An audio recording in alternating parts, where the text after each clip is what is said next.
Justice shapes human civilization more than almost any concept. Every legal system, every economic distribution, and every moral judgment relies on some notion of what people deserve.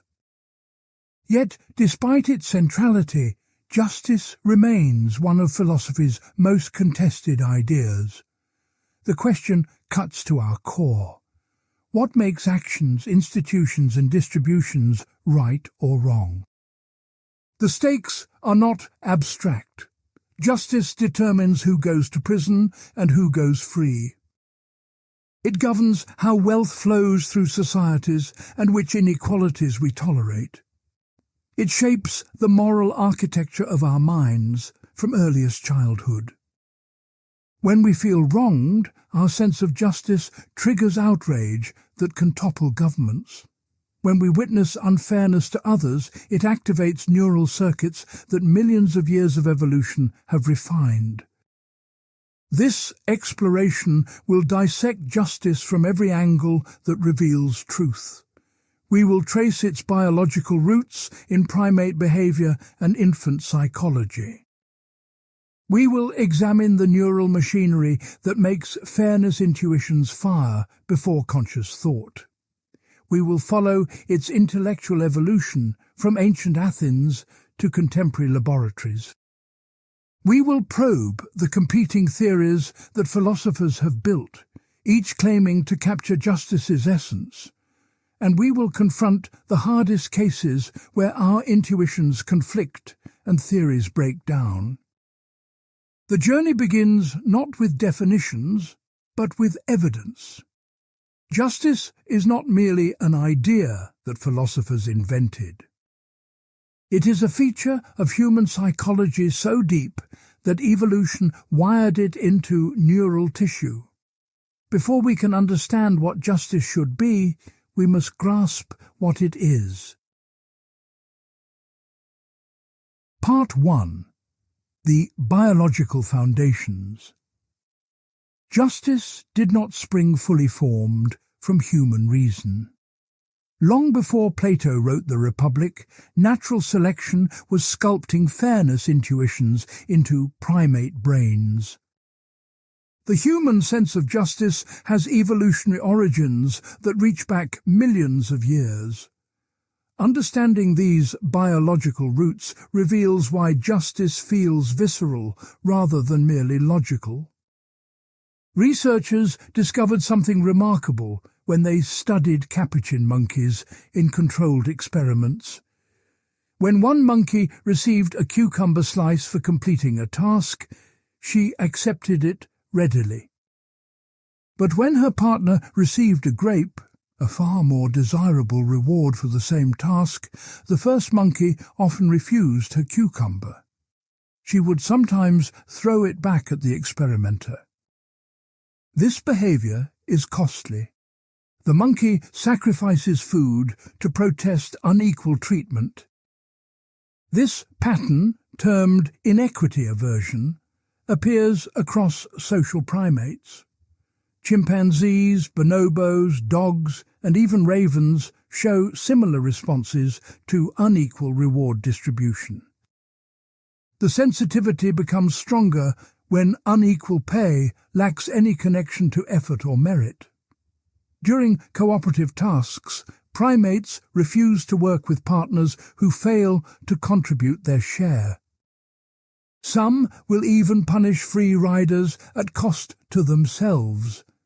This is not uniquely human behavior. It represents an evolutionary strategy much older than our species. Why would evolution favor costly fairness preferences? The answer lies in the structure of cooperation. Large-scale cooperation between unrelated individuals is humanity's most distinctive trait. Unlike most species that cooperate only with close kin, humans cooperate with strangers across continents. This ultra-sociality required solving a fundamental problem. How do you prevent exploitation when cooperating with genetic strangers? Partner choice provided the evolutionary pressure. When individuals could choose their cooperative partners, those who offered fairer divisions attracted more collaborators. Selfish individuals found themselves isolated, excluded from beneficial exchanges. Mathematical models confirm that partner choice selects for equitable strategies. The bargaining occurred not at the conscious level, but through natural selection over thousands of generations. Those ancestors whose brains generated fairness preferences outcompeted those who lacked such intuitions. The result is a genuine sense of fairness that operates automatically, not rational calculation masquerading as emotion. Human infants demonstrate this innate moral machinery before cultural learning can shape their preferences. 6-month-old babies who cannot speak show surprise when puppets violate helping norms. By 8 months, infants prefer individuals who treat others fairly over those who act selfishly. 3-year-olds will equalize resource distributions even when inequality would benefit them. These preferences emerge too early to be products of socialization alone. Evolution built fairness detectors into developing brains. The neural architecture reveals itself through modern brain imaging. When adults experience unfair offers in economic games, the anterior insula activates intensely. This region processes disgust, including both physical revulsion and moral violations. Unfairness triggers the same visceral response as contaminated food. The dorsolateral prefrontal cortex, which handles reasoning and self-control, must actively inhibit this response when people accept unfair but beneficial offers. Justice intuitions fire first, and rationality intervenes only with effort. More revealing still, people will pay personal costs to punish unfairness directed at others. In the ultimatum game, Player A proposes how to split money with Player B. Player B can accept or reject. If B rejects, both players get nothing. Standard economic theory predicts B should accept any positive offer since something exceeds nothing. Reality contradicts this prediction systematically. Offers below 30% of the total typically get rejected across cultures. People sacrifice real money to punish stingy proposers. Even more striking is third-party punishment. When observers watch one person treat another unfairly, they will spend their own resources to penalize the transgressor. This punishment provides no direct benefit to the punisher. Yet across 15 small-scale societies spanning 5 continents, researchers found universal willingness to impose costly punishment as inequality increases. The magnitude varies across populations, but the basic pattern holds everywhere. Humans are not merely self-interested calculators. Our brains contain machinery dedicated to enforcing fairness norms, even towards strangers, even at personal cost. This machinery served crucial functions in ancestral environments. Anthropological evidence from contemporary hunter-gatherer societies reveals pervasive egalitarianism. These groups practice extensive food sharing, actively resist dominance hierarchies, and sanction hoarding behavior.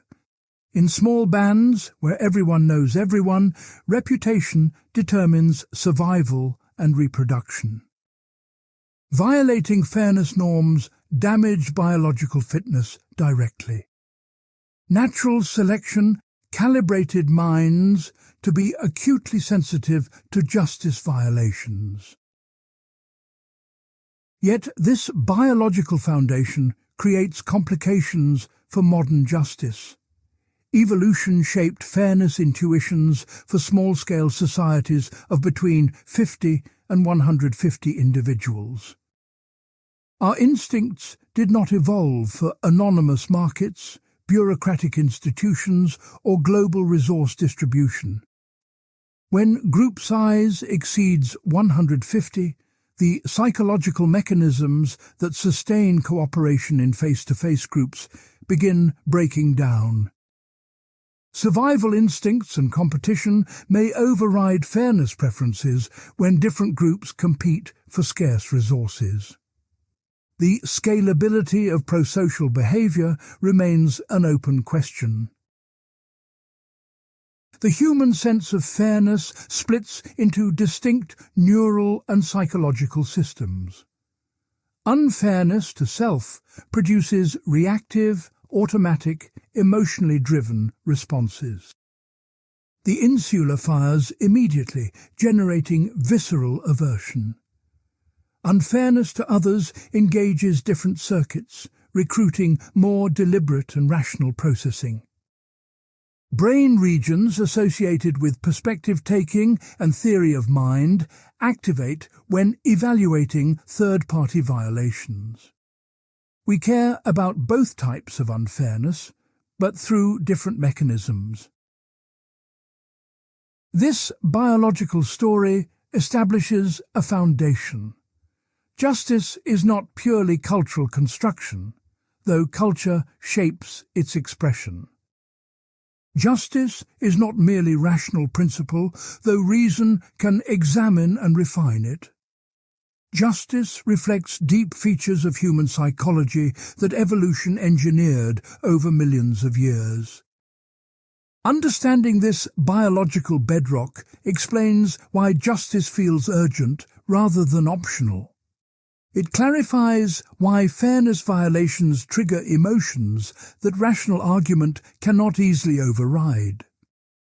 And it warns us that our justice intuitions, however strong, may not scale straightforwardly from hunter-gatherer bands to contemporary mass societies.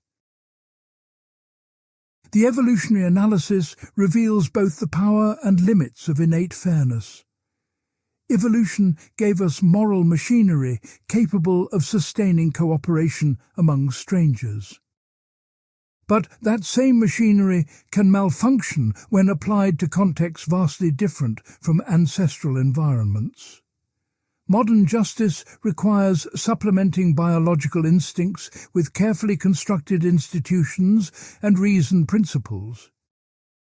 The task becomes: how can we build systems that honor our evolved moral psychology while transcending its limitations? Part 2. Ancient Foundations. The systematic study of justice begins in ancient Athens during the 5th century BCE. Plato's Republic, written around 375 BCE, transformed justice from customary practice into philosophical problem. The dialogue opens with a deceptively simple question: is it always better to be just than unjust? This question drives 10 books of argument that shaped Western thought for millennia. Plato confronts 3 rival views before building his own theory. Cephalus represents the conventional perspective that justice means telling truth and paying debts. This definition collapses quickly. Returning a weapon to its owner seems just until you realize the owner has gone mad. Simple rules fail when contexts shift. Polemarchus refines this to helping friends and harming enemies, but Socrates demonstrates this makes justice situation dependent. If your friend is actually wicked, helping him increases injustice in the world. Thrasymachus offers a darker challenge that still resonates today. Justice is nothing but the advantage of the stronger, he argues. Those with power create laws that serve their interests and call this justice.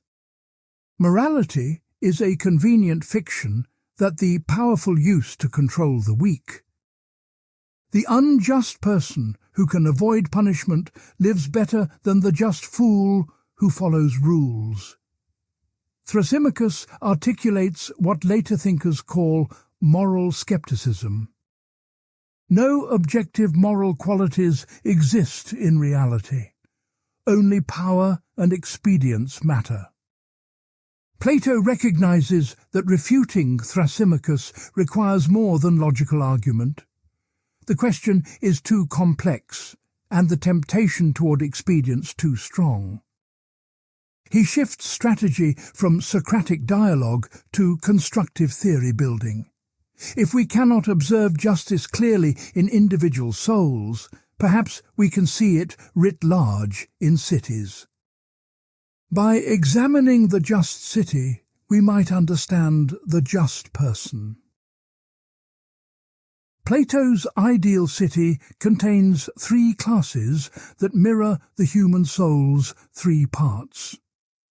Rulers pursue wisdom and govern based on knowledge of eternal forms. Guardians provide defense and embody courage tempered by discipline. Producers, including farmers and craftsmen, supply material needs and practice moderation.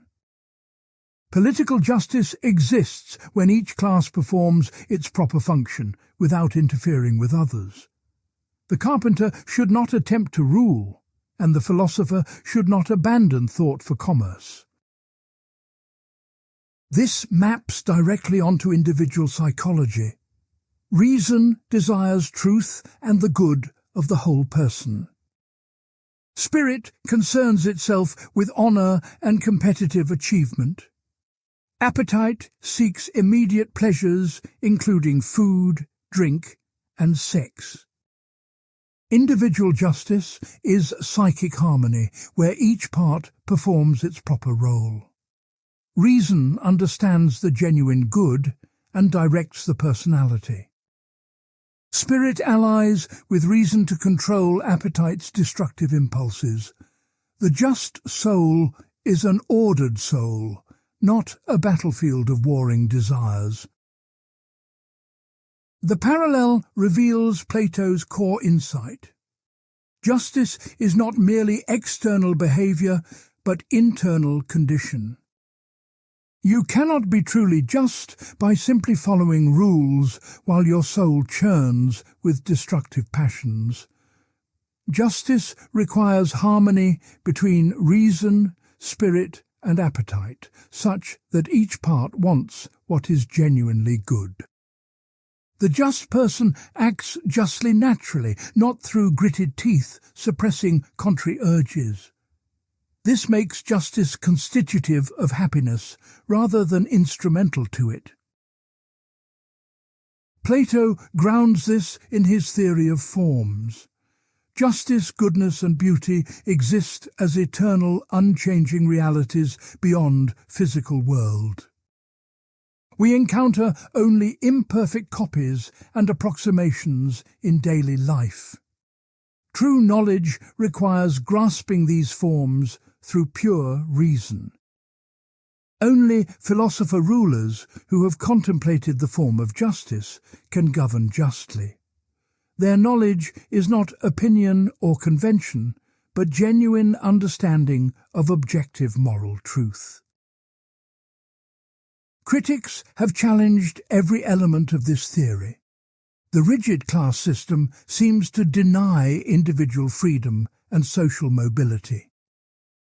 Karl Popper argued the Republic describes totalitarian state where individuals exist merely to serve collective harmony. The working class becomes human cattle with no voice in governance. Plato has redefined justice from resolving disputes between individuals to keeping everyone in their assigned place. This inverts what most people mean by justice. Other interpreters read the Republic as sophisticated irony. Leo Strauss suggested Plato meant to expose the impossibility of the ideal city, not advocate for it. The city requires abolishing family, common ownership of property, and philosopher kings with perfect knowledge. These conditions could never obtain in reality.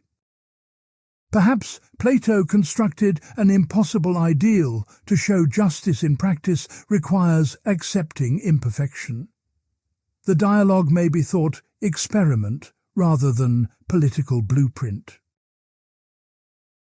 Yet Plato's academy produced actual tyrants who ruled real cities. Students, including Clearchus of Heraclea and Hermias of Atarneus, seized power and governed autocratically. They had direct contact with Plato and intimate knowledge of his philosophy. If the Republic contained merely ironic thought experiment, these educated men missed the irony completely. The practical influence suggests Plato intended his ideal seriously, however unrealizable it proved. Aristotle, Plato's student, builds a different theory in Nicomachean Ethics Book 5. He begins by distinguishing general justice from particular justice.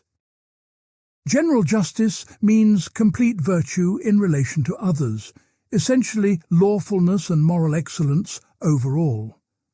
Particular justice concerns specific domains of fair dealing. Aristotle focuses on three types of particular justice that structure legal and economic life. Distributive justice governs allocation of honor, wealth and benefits among community members. The key principle is proportionality according to merit. Those who contribute more to the community deserve greater shares of its resources. This is geometric proportion, not arithmetic equality. If person A contributes twice what person B contributes, A should receive twice the benefits. The ratio between contributions and rewards must remain constant. But what counts as contribution or merit? Aristotle acknowledges different societies use different criteria. Oligarchies distribute according to wealth, democracies according to freedom, aristocracies according to virtue. Each system claims its standard captures true merit. Aristotle favors virtue as the appropriate measure, since the virtuous make the greatest contributions to communal flourishing. This embeds aristocratic bias directly into his justice theory. Women, labourers and slaves cannot fully exercise virtue given their limited freedom and leisure. Therefore, they rightly receive smaller shares of social goods. Distributive justice reinforces existing hierarchies by treating unequal starting positions as natural differences in merit. Corrective justice addresses wrongs between individuals through litigation and punishment. When one person harms another, equality has been disrupted. The harm-doer gained advantage while the victim suffered loss. Corrective justice restores the prior equilibrium by imposing penalties that remove the wrongdoer's gain. This uses arithmetic equality, not geometric proportion. The judge calculates the difference between gain and loss, then transfers that amount back. Justice is the mathematical midpoint between excess and deficiency. Both voluntary transactions like contracts and involuntary harms like assault fall under corrective justice. Aristotle adds justice in exchange, also called reciprocal or commutative justice. Commercial transactions must preserve proportional equality between goods exchanged. A shoemaker cannot trade one shoe for a farmer's entire harvest. Instead, the shoemaker must provide shoes whose total value equals the crops received. Money solves this problem by creating common measure based on need. Markets work when exchanges reflect genuine proportional value rather than exploitative ratios. The crucial insight connecting all three types is proportion. Justice maintains appropriate ratios between contributions and rewards, harms and punishments, goods and prices. Injustice occurs when these proportions get distorted. The thief takes more than his due, the victim receives less. The lazy worker demands equal pay with the diligent worker, violating merit proportions. Justice restores proper mathematical relationships between people and things. Aristotle diverges from Plato on justice's relationship to other virtues. For Plato, justice is the master virtue that harmonizes all other excellences. For Aristotle, justice is unique because it exists only in relation to others.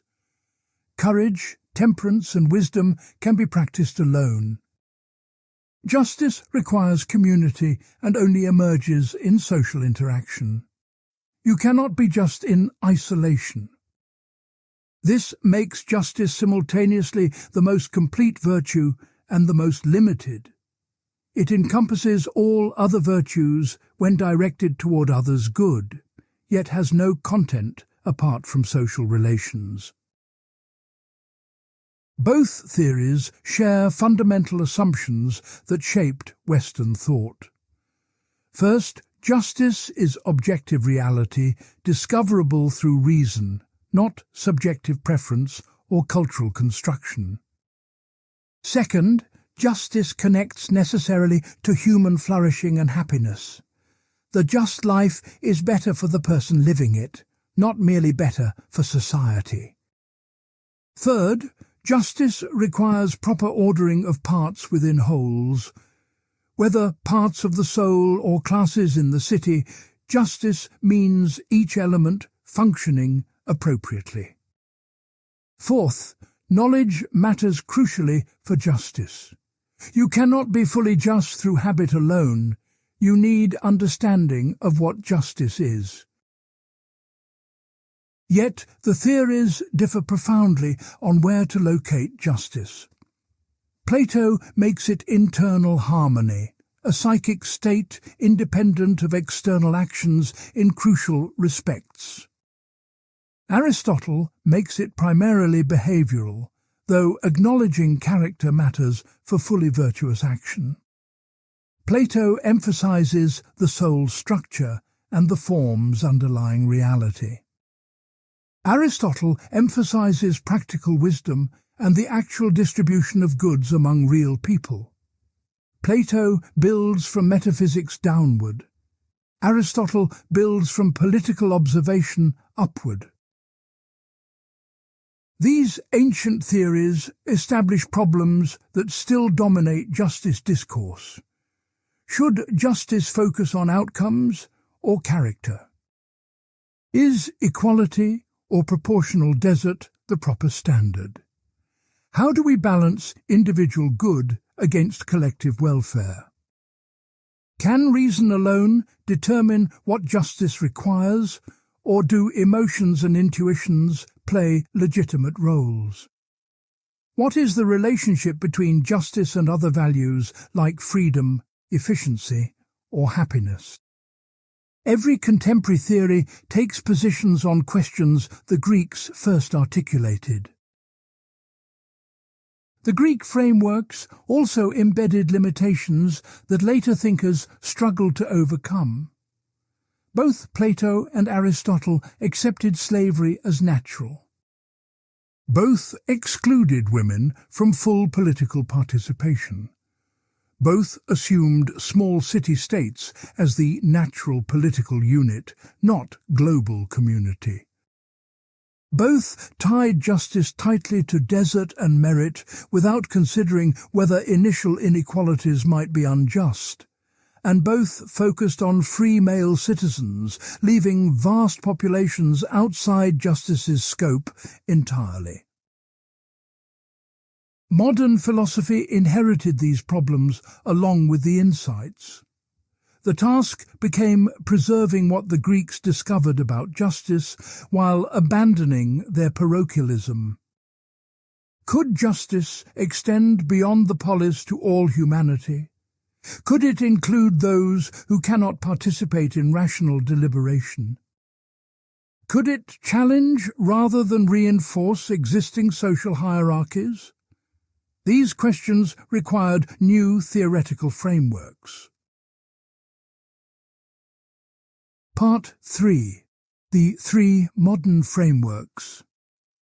Modern philosophy reconceived justice through three grand frameworks that dominate contemporary debate: utilitarianism, contractarianism, and egalitarianism each offer comprehensive visions of what justice demands. Understanding their core logic, their evolution, and their tensions illuminates current arguments about rights, welfare, and distribution. Each framework captures genuine moral insights while creating serious problems. Utilitarianism emerged in the late 18th century with Jeremy Bentham and John Stuart Mill. Its fundamental principle is deceptively simple. Actions and policies are just when they maximize overall utility. Utility originally meant pleasure, the only thing with intrinsic value, according to Bentham. Everything else has merely instrumental worth insofar as it produces pleasure or prevents pain. Mill broadened this to happiness or fulfillment rather than crude pleasure. Modern utilitarians typically define utility as preference satisfaction, giving people what they actually want. The utilitarian calculus proceeds straightforwardly in principle. Calculate the total utility produced by each available action or policy. Choose the option generating the greatest sum.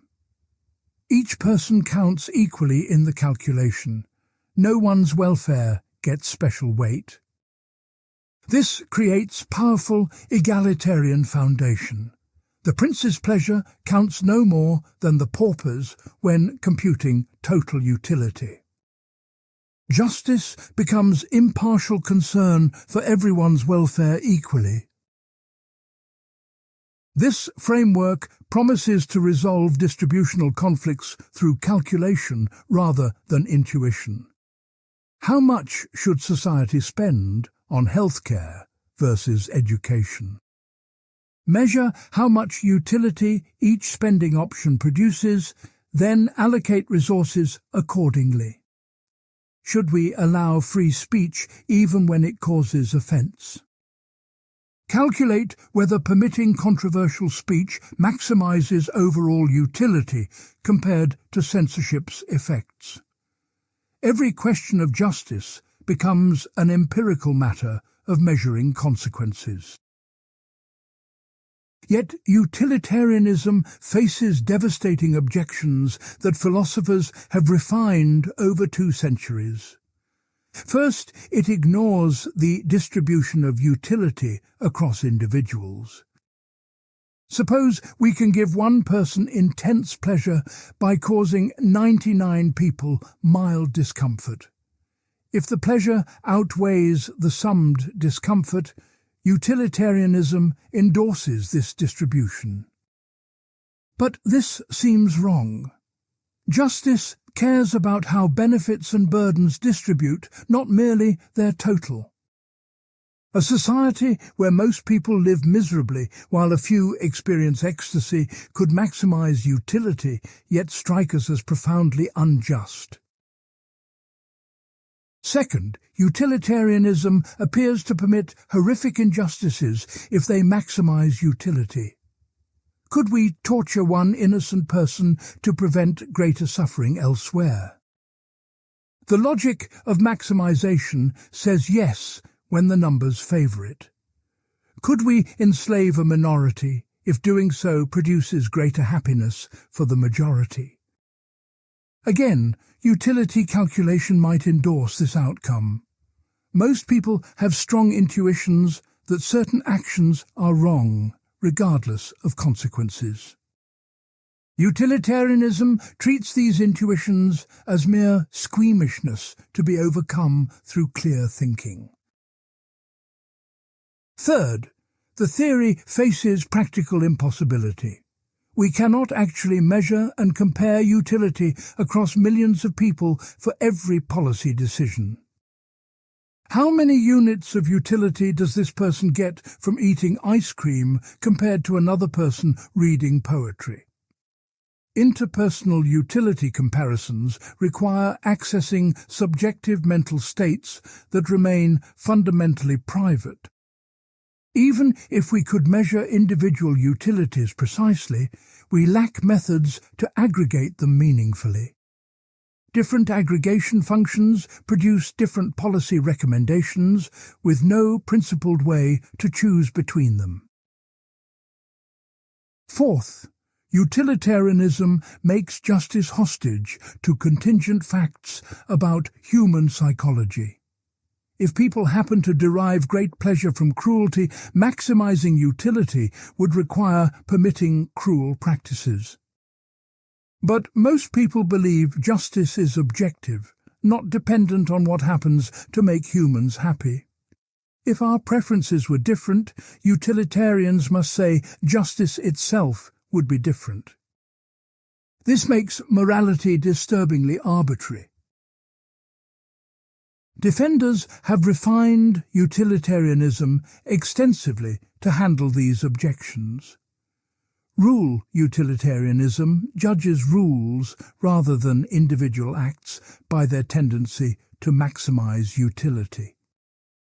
Perhaps no single act of promise-breaking reduces overall welfare, but a society where promise-breaking is permitted suffers greatly. We should adopt and follow rules that maximize utility when generally practiced, even when breaking them occasionally would produce better outcomes. This protects important values like promise-keeping and individual rights while maintaining utilitarian foundations. Critics respond that rule utilitarianism collapses into act utilitarianism under pressure. Why follow a utility-maximizing rule when breaking it? This once would produce even better consequences. If maximizing utility is really the goal, following rules becomes irrational when deviation would serve that goal. Rule utilitarianism tries to have things both ways, honoring conventional morality through rules while claiming consequentialist foundations. The tension may be irresolvable.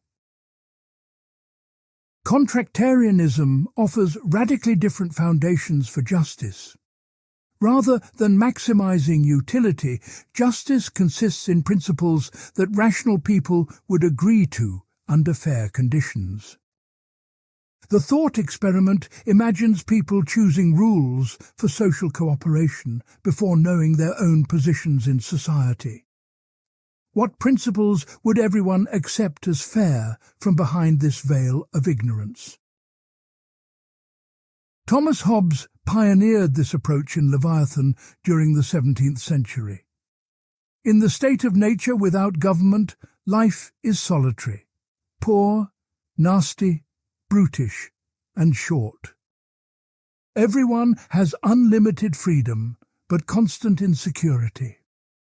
Rational individuals would agree to create sovereign authority with power to enforce peace. Justice consists in obeying the sovereign's laws because this social contract serves everyone's interests. The contract is hypothetical, not historical. It justifies political authority by showing rational people would consent to it. John Rawls transformed contractarianism in his 1971 book A Theory of Justice. He places individuals behind a veil of ignorance that hides their talents, social position, and even their conception of good life. You know general facts about human psychology and society. You know you will have personal goals and attachments. But you do not know whether you will be rich or poor, talented or disabled, member of majority or minority. From this original position, what principles of justice would you choose?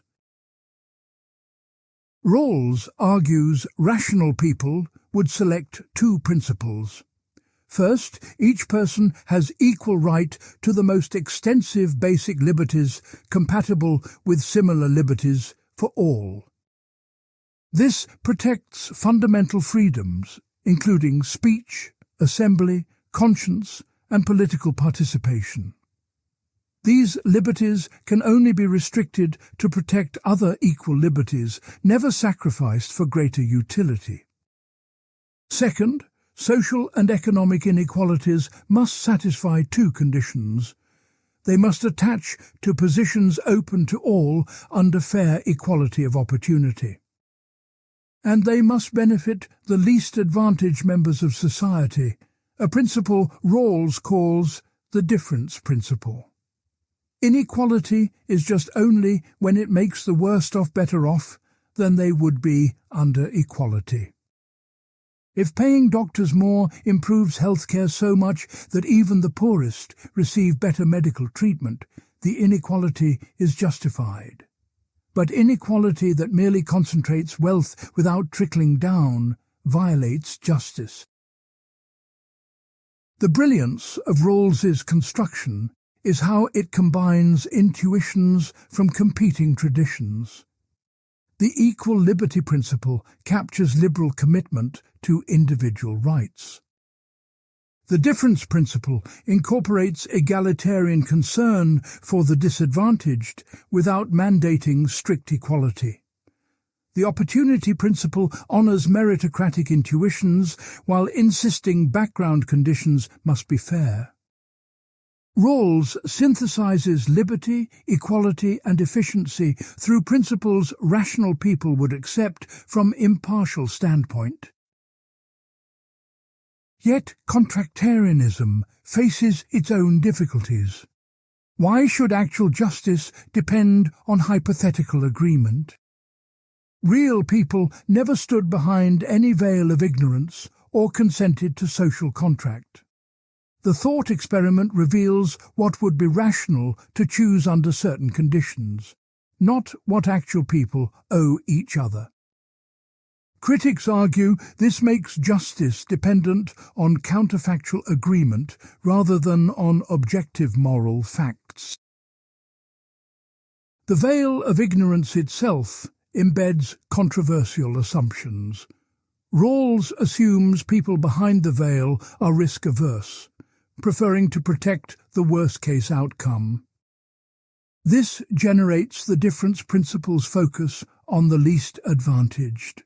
But rational people might be risk-neutral or even risk-acceptant, willing to gamble on landing in favorable positions. Different risk attitudes generate different principles of justice from identical original position. The thought experiment does not uniquely determine justice's content. More fundamentally, contractarianism excludes beings who cannot participate in rational agreement.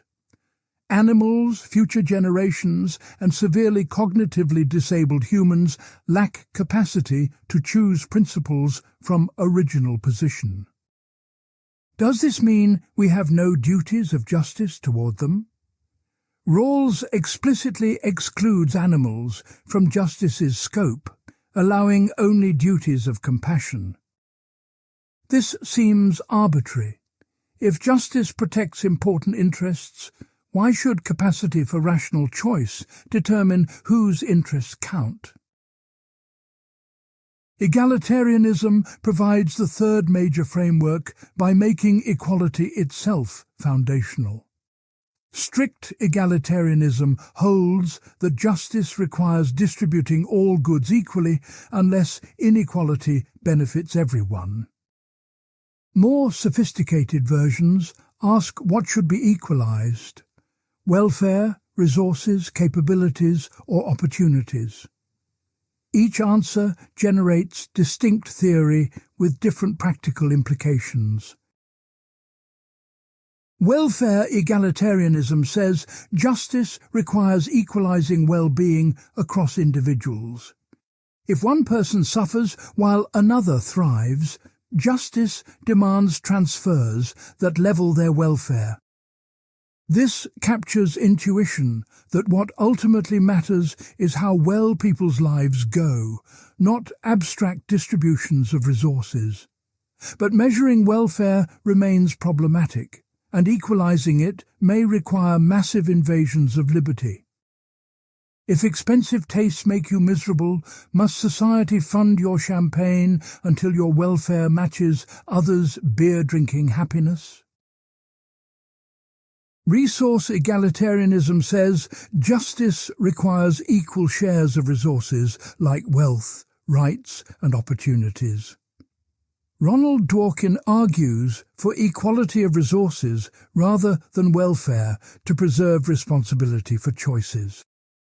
If you voluntarily choose expensive lifestyle, you cannot claim injustice when this leaves you resource poor. Justice provides equal starting points. Individuals bear responsibility for how they use those resources. This seems to avoid expensive taste problems while maintaining egalitarian commitment. But which resources should be equalized? Amartya Sen argues resources matter only as means to valuable capabilities. A wheelchair provides mobility capability to disabled person, but provides nothing to able-bodied person. Equalizing resources like wheelchairs makes no sense. We should equalize capabilities like being able to move freely. Justice requires ensuring everyone can achieve valuable functionings like health, knowledge, and political participation. This shifts focus from means to ends, from what people have to what they can do and be.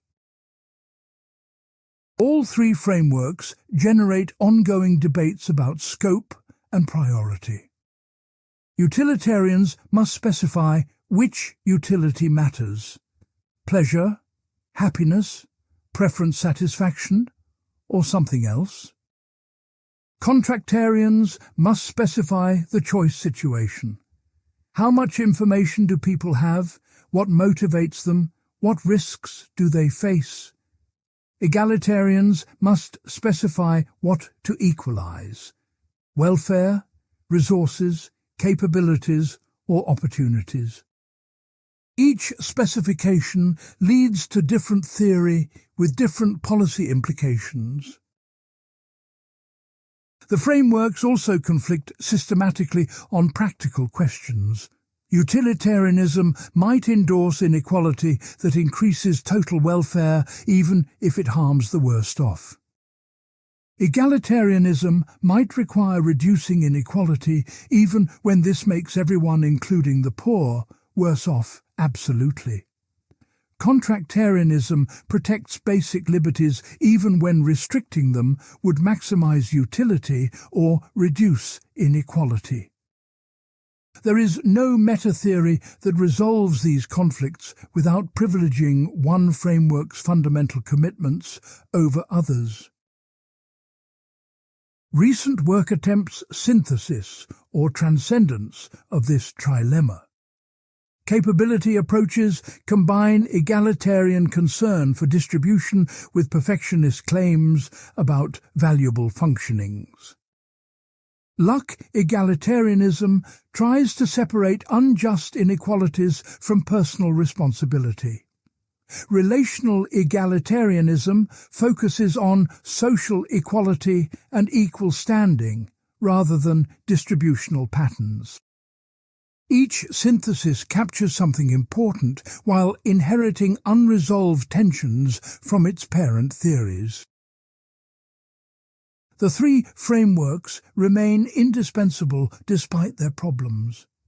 They crystallize fundamental moral ideas that any adequate justice theory must address. Utilitarianism insists consequences matter. We cannot ignore how policies affect human welfare. Contractarianism insists on justifiability to those affected. Legitimate principles must be ones people could rationally accept. Egalitarianism insists on equal moral worth. One person's interests do not count for less simply because they are less powerful. Complete theory would honor all three insights while resolving their tensions. Whether such theory is possible remains philosophy's central challenge in justice. Part 4. Distributive Justice. How should society allocate resources, opportunities and burdens among its members? This question of distributive justice generates more political conflict than any other. Every tax policy, welfare program and economic regulation embodies some vision of fair distribution. Yet competing principles yield radically different distributions that cannot be simultaneously satisfied.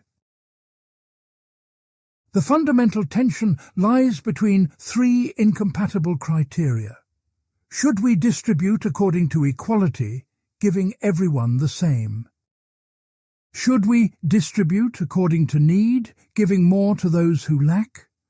Should we distribute according to desert, giving more to those who merit it through effort or contribution? Each criterion captures something morally important. Each generates conclusions the others reject as unjust. Strict equality holds that justice requires giving everyone identical shares. If we have 100 units of wealth and 10 people, each receives 10 units. This respects equal moral worth most directly.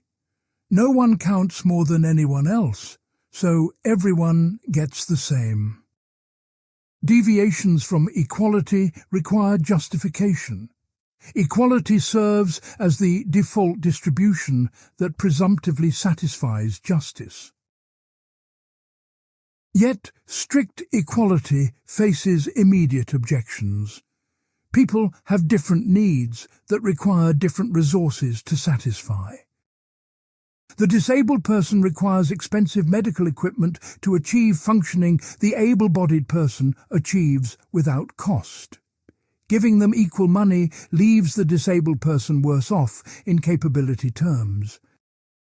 Equal treatment of unequals perpetuates disadvantage rather than correcting it. Furthermore, strict equality eliminates incentives for productive effort. If everyone receives identical shares regardless of contribution, why would anyone work hard? The rational strategy is free riding on others' labour. But if everyone reasons this way, total production collapses and everyone ends up worse off absolutely. Equality of outcome may undermine the productivity that makes any reasonable distribution possible. Need-based distribution allocates resources to satisfy everyone's requirements for decent life. Those with greater needs receive more. Those with lesser needs receive less. From each according to ability to each according to need, as Marx formulated it. This ensures no one falls below minimum threshold of well-being regardless of productivity or social contribution. But identifying genuine needs proves extraordinarily difficult. Are needs objective facts about human biology or subjective judgments about acceptable living standards? Do needs include only food and shelter, or also education, healthcare, and cultural participation? Societies disagree dramatically about what counts as genuine need versus luxury preference. Moreover, need-based distribution faces the same incentive problems as strict equality. If greater need generates greater resources, people have incentives to become or appear needy. The system may reward helplessness and punish self-sufficiency perversely. Desert-based distribution allocates according to what people merit through their efforts and contributions. Those who work harder, develop valuable skills, or produce more social value deserve proportionally greater rewards. This preserves incentives for productivity while honoring intuition that rewards should track contribution. The surgeon who saves lives deserves more than the person who produces nothing. Yet desert collapses under philosophical scrutiny. What we produce depends overwhelmingly on factors beyond our control. Natural talents, family background, educational opportunities, and social connections determine life outcomes far more than individual effort.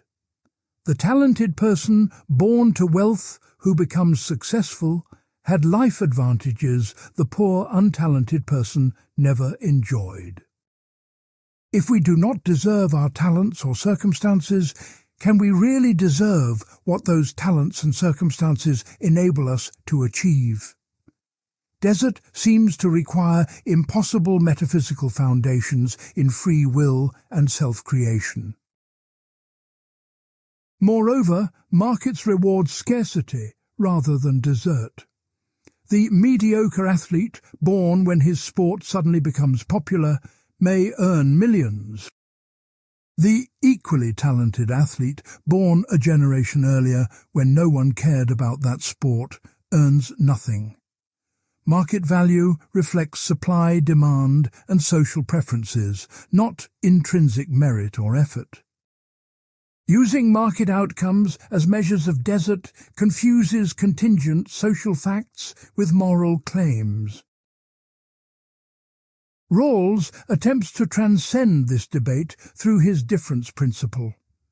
Start from equality as baseline, then permit only inequalities that benefit the least advantaged.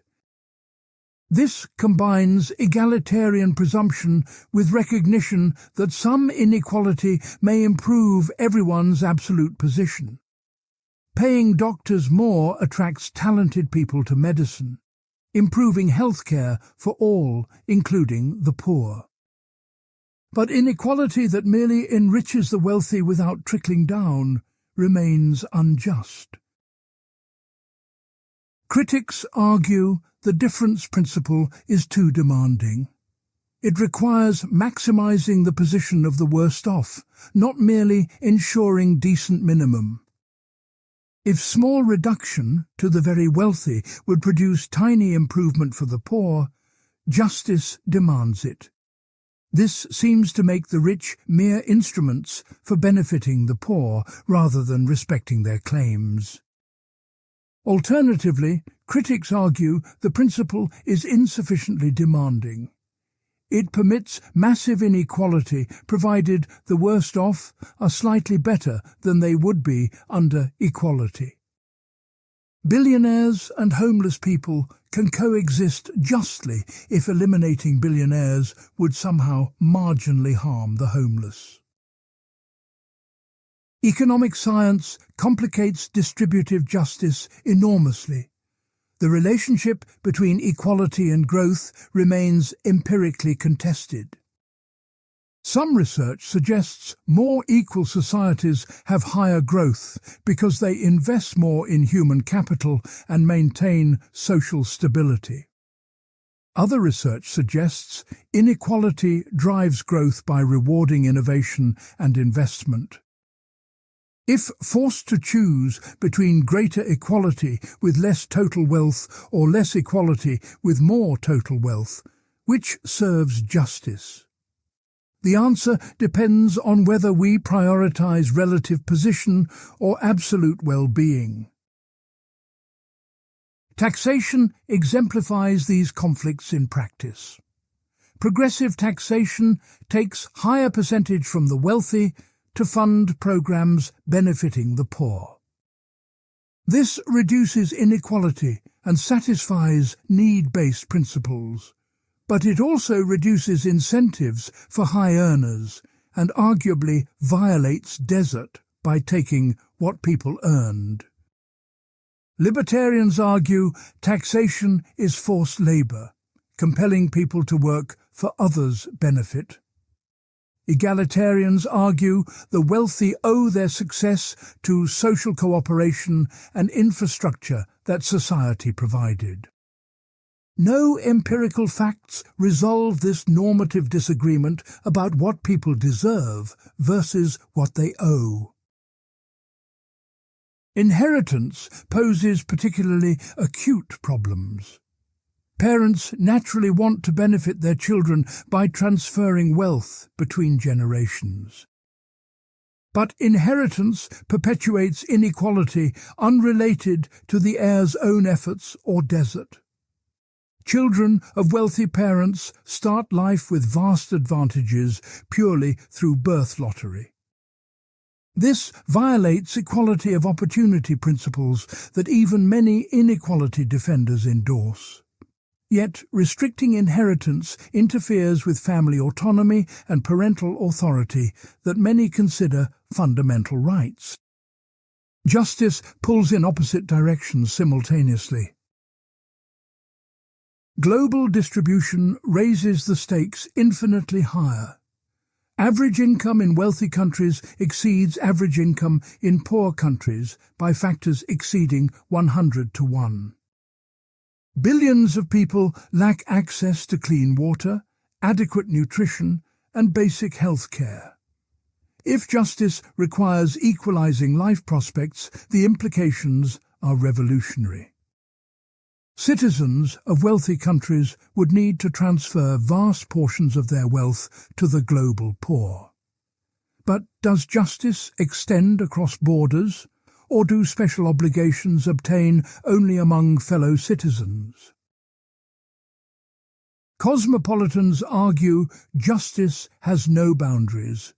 Equal moral worth does not depend on shared citizenship or national identity.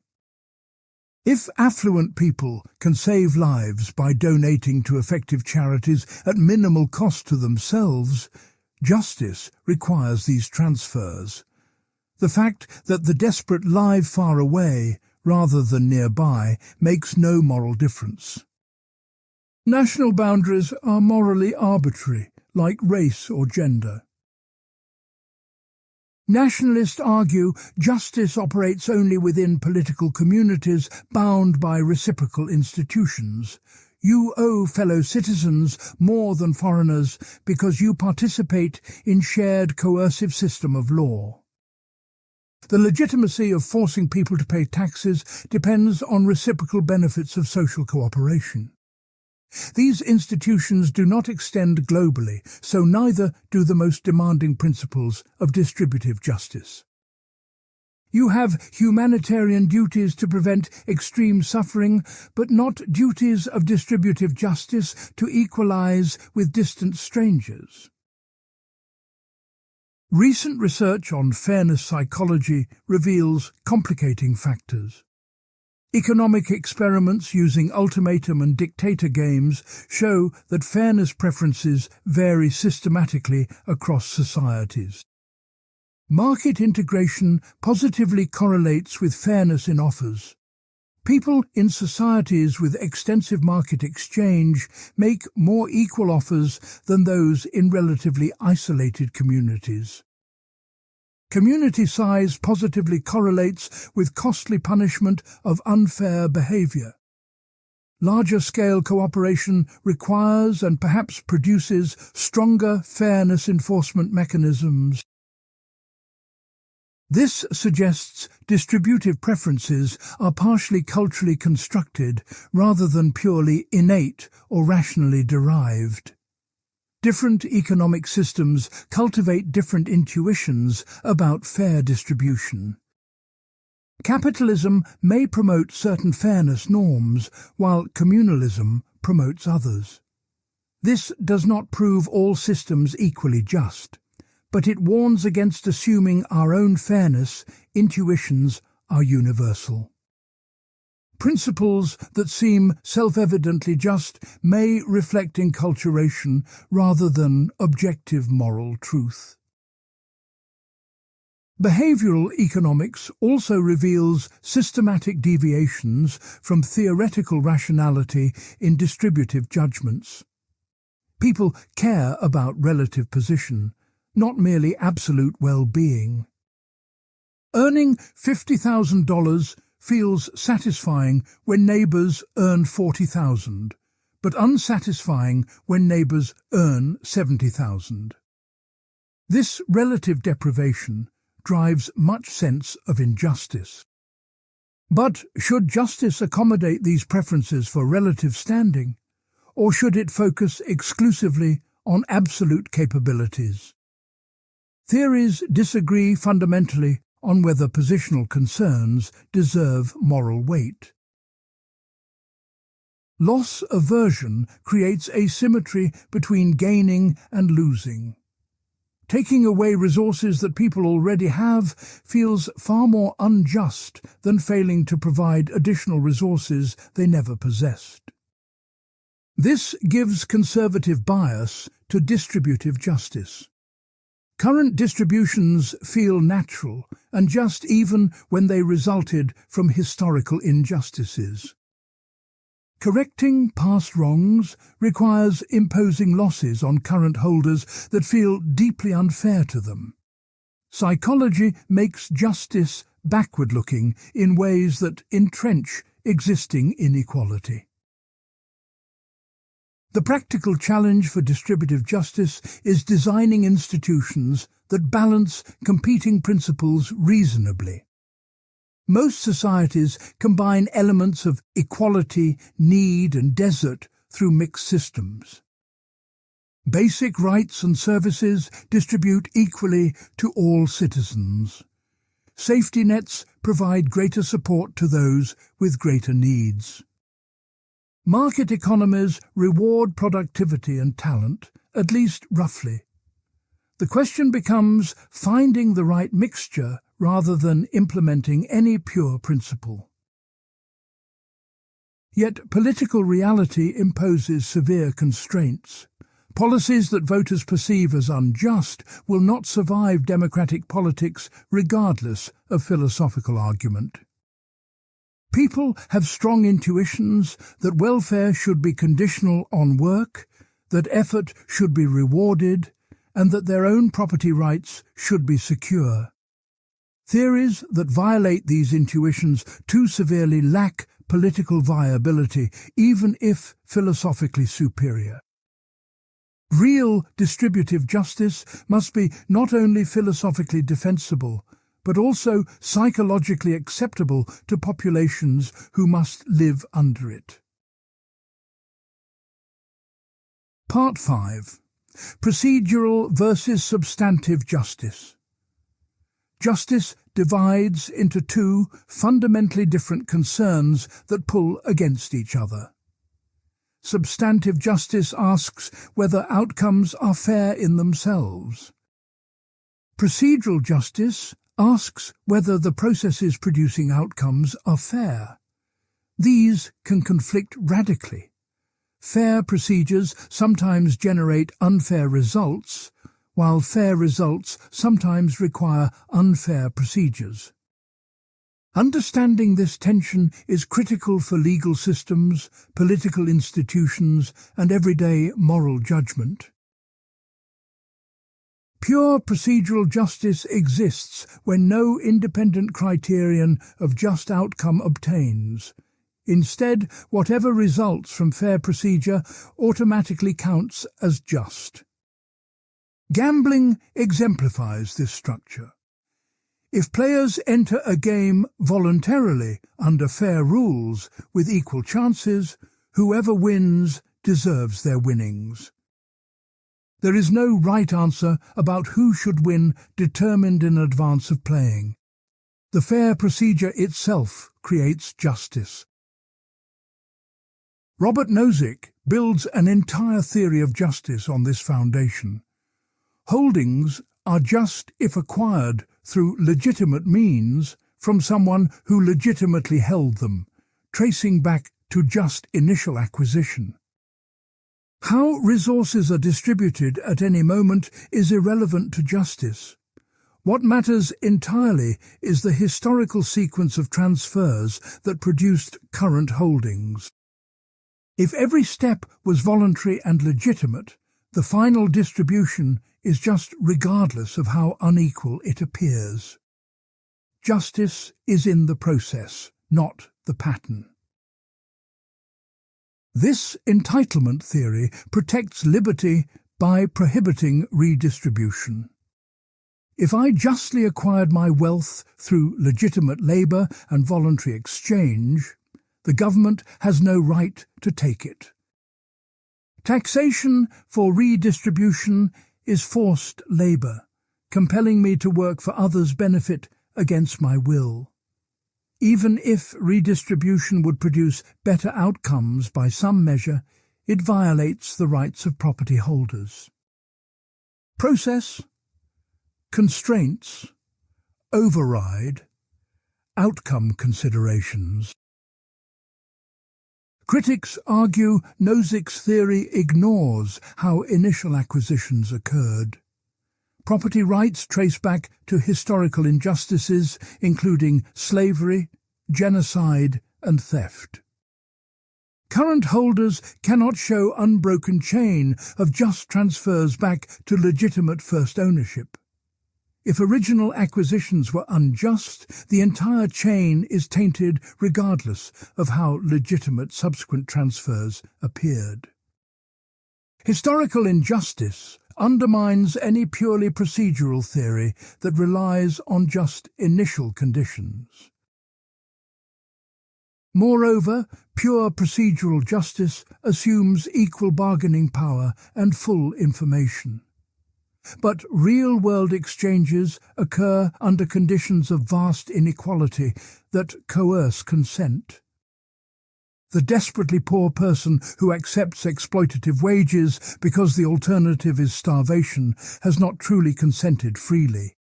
Formal freedom means nothing when material circumstances eliminate real options. Procedures that appear fair in abstract become unjust when embedded in unjust background conditions. Perfect procedural justice exists when we have independent standard of just outcome and a procedure guaranteed to produce it. Dividing a cake fairly illustrates this. The just outcome is equal portions for each person. The fair procedure is letting one person cut and letting others choose first. Self-interest guarantees the cutter divides equally, since any inequality will disadvantage them. The procedure reliably generates the substantively just outcome. But perfect procedural justice rarely obtains in complex social situations. We face imperfect procedural justice where we know what just outcome would be, but lack procedures that reliably produce it. Criminal trials aim at convicting the guilty and acquitting the innocent. Yet any feasible trial procedure will sometimes convict innocent people and acquit guilty people.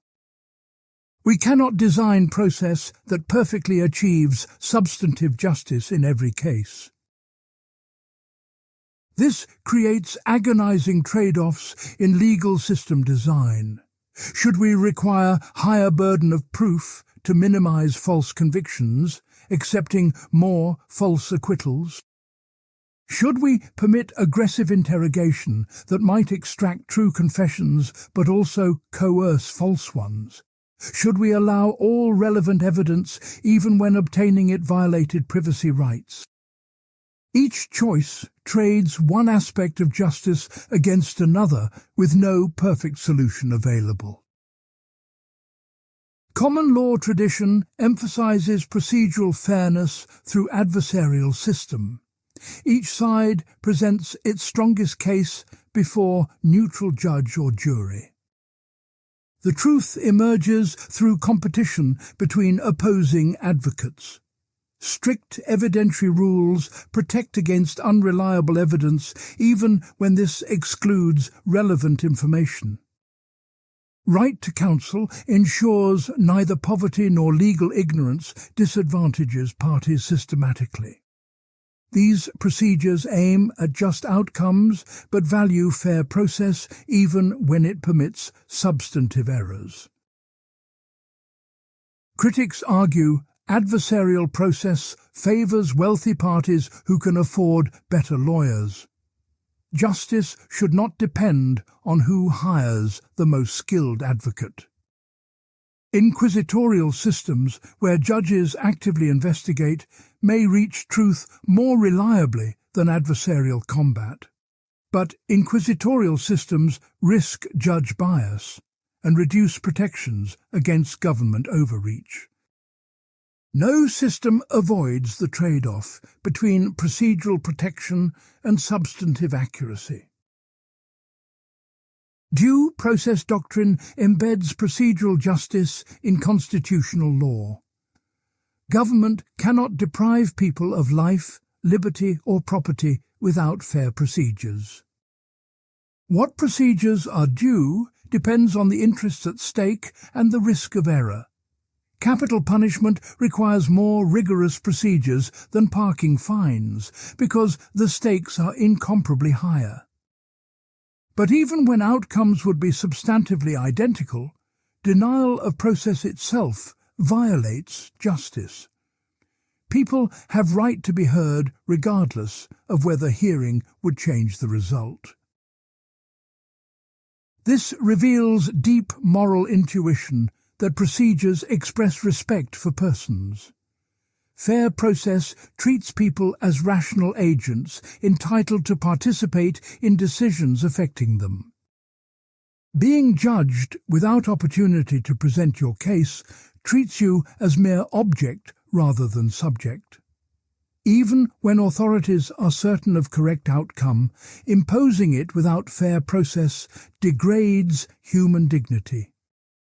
Process has intrinsic value beyond its instrumental role in reaching correct outcomes. Yet, taken to extremes, procedural requirements can obstruct substantive justice entirely. Endless appeals and procedural motions can delay justice for decades. Guilty parties escape punishment through technicalities unrelated to their actual culpability. Rigid adherence to process becomes form over substance, protecting the guilty while frustrating victims' legitimate claims. Some balance between procedure and substance is essential, though the right balance remains contested. Political legitimacy depends crucially on procedural justice in lawmaking itself. Democratic procedures give laws legitimacy even when policies are substantively wrong. If majority votes for bad policy through fair democratic process, the policy has legitimacy that justifies enforcement despite being mistaken. But democracy alone cannot legitimate all possible laws. Majority cannot legitimately vote to enslave minority no matter how proper the procedures. Substantive limits constrain even the fairest processes. Constitutional democracies embed this insight through limits on majority rule. Basic rights cannot be eliminated, by simple majority vote. Supermajority requirements, judicial review, and separation of powers protect substantive values against procedural override. These constraints make democracy less procedurally pure, but more substantively just. The tension between democratic procedure and substantive rights generates perpetual constitutional controversy. Workplace justice illustrates these conflicts in daily life. Should employees have procedural rights to challenge firings, even in employment-at-will systems? Requiring cause and process protects against arbitrary treatment, but reduces employer flexibility to make business decisions. Pure procedural justice says voluntary employment contracts govern without external imposition. But unequal bargaining power and asymmetric information make employment relationships inherently coercive for workers. Procedural protections become necessary to achieve substantive fairness. Economic markets represent procedural justice in distributive sphere. If all exchanges are voluntary and rights are respected, resulting distribution is just regardless of inequality. Market outcomes reflect accumulated voluntary choices under conditions of freedom. Interfering with these outcomes violates the procedural justice that generated them. But this assumes equal starting positions and fair background conditions that never actually obtain. Markets can be procedurally fair only if initial endowments are substantively just. Rawls recognizes this through his emphasis on background justice. Markets generate just outcomes only when operating within framework of just basic institutions. Fair equality of opportunity must be genuinely available to all. Basic needs must be met so people do not face coercive choice situations. Property rights must be structured to prevent excessive concentration of wealth and power. Pure procedural market justice requires extensive substantive preconditions that go far beyond formal freedom of contract. Discrimination law demonstrates the impossibility of purely procedural approaches. Formal equality before law prohibits explicit discrimination, but permits practices with discriminatory effects. Facially neutral procedures that systematically disadvantage protected groups raise justice concerns even without intentional bias. Should justice require equal outcomes across groups, or merely equal procedures regardless of disparate impacts? Procedural fairness is insufficient when systemic inequality makes neutral rules systematically burden minorities. International justice raises these issues at larger scale. Should global institutions prioritize procedural fairness where all nations have equal voice or substantive outcomes that protect the vulnerable? Small, impoverished nations have equal vote with superpowers in some international bodies. But this procedural equality may permit substantive injustices when powerful nations can ignore or circumvent institutions.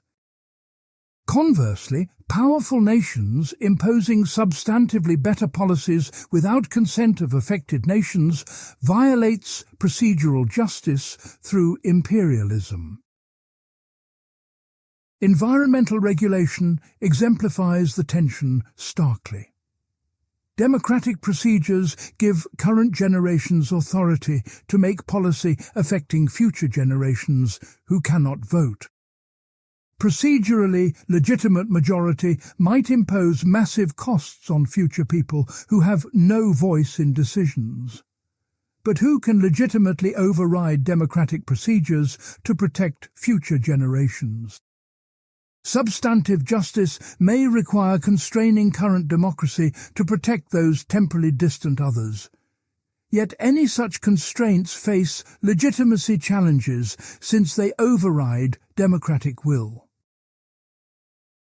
The ultimate question is whether fair procedures suffice for justice or merely support it. Can we ever say outcomes are unjust even when produced through impeccably fair processes? If so, this suggests substantive justice is primary and procedures are instrumental. If not, this makes justice radically dependent on contingent features of how decisions happen to be made. Most contemporary theories hold that both procedure and substance matter irreducibly. Fair processes have value beyond reaching correct outcomes, and some outcomes are wrong, regardless of genesis. But specifying when each consideration should prevail requires case-by-case judgment rather than general theory. Part 6. Scope and Boundaries. Justice extends to some beings, but not others, creating philosophical problems with no consensus solutions. The boundary question asks, who or what deserves justice, and what determines inclusion within its scope? Every answer excludes some entities whose moral claims seem legitimate, while including others whose claims seem doubtful. These boundary cases expose fundamental tensions in how we conceive justice itself. Traditional theories restricted justice to rational agents capable of reciprocal cooperation. Aristotle explicitly limited justice to free male citizens of the polis. Women, children, slaves and foreigners fell outside justice's domain entirely. They might deserve kindness or compassion, but these are different moral categories than justice properly understood. Justice requires participation in shared political life through rational deliberation. Those incapable of such participation cannot be subjects of justice. Modern liberal theories broadened the scope dramatically but retained rationality requirements. All humans possess equal rights regardless of race, gender, or nationality. Yet even this expansion rests on capacities for rational agency and moral personality. Beings who lack these capacities raise profound difficulties for justice theories built on contractarian foundations. Non-human animals present the first boundary challenge. Billions of animals experience suffering and have interests in avoiding pain and death. If justice protects important interests from being sacrificed without sufficient justification, why exclude animals categorically? Their inability to participate in rational agreement seems morally arbitrary.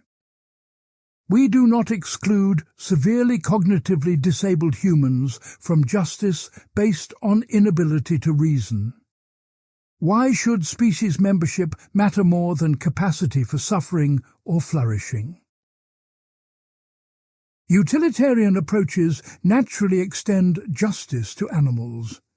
Animals experience pleasure and pain, so their welfare enters utility calculations alongside human welfare.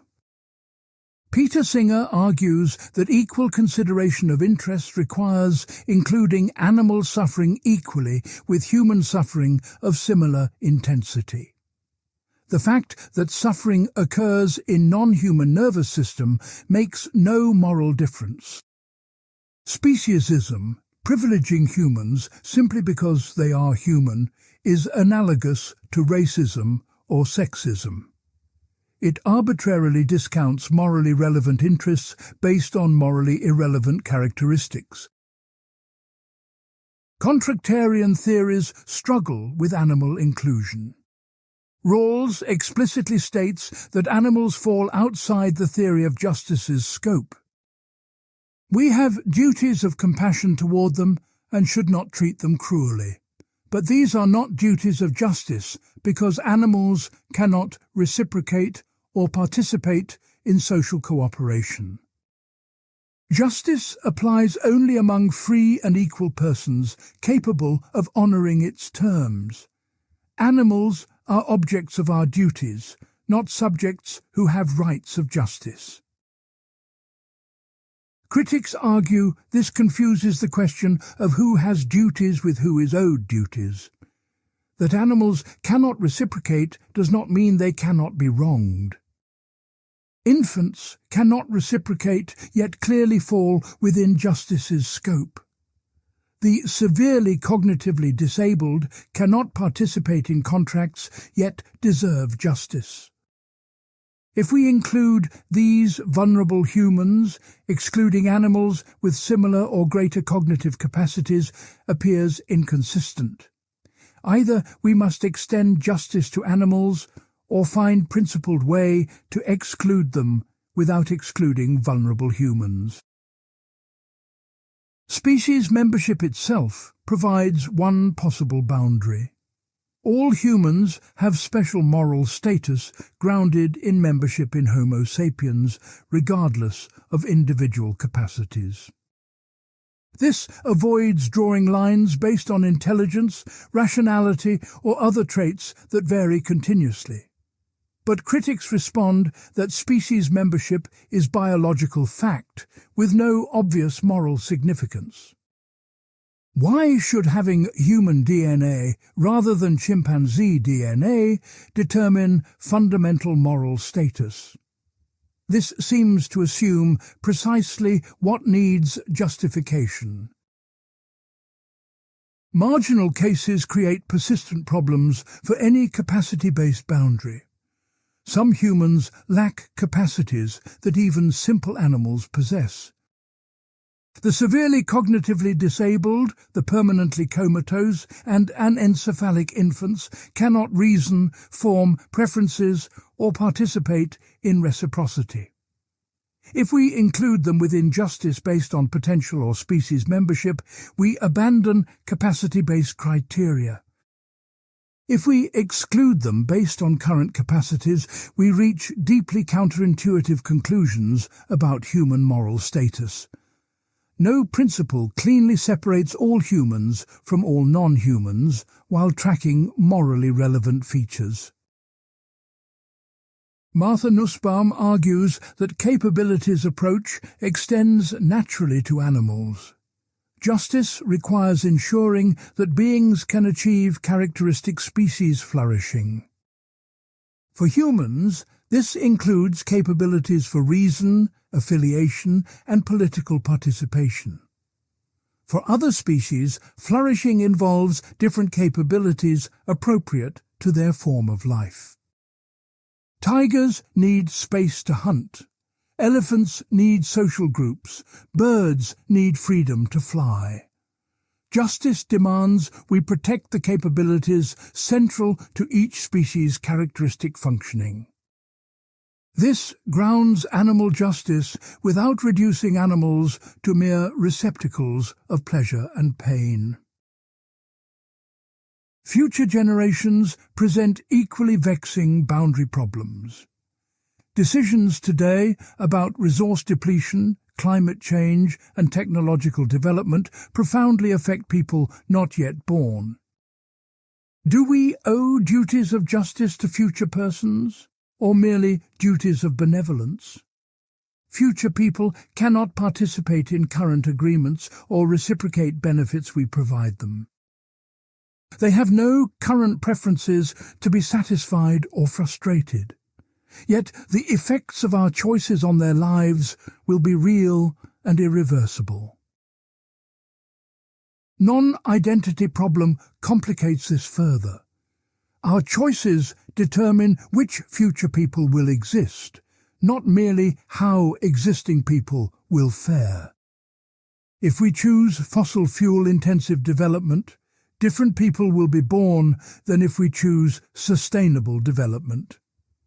We cannot harm future persons by choosing policies that cause their existence, even if those policies leave them worse off than alternative persons would have been.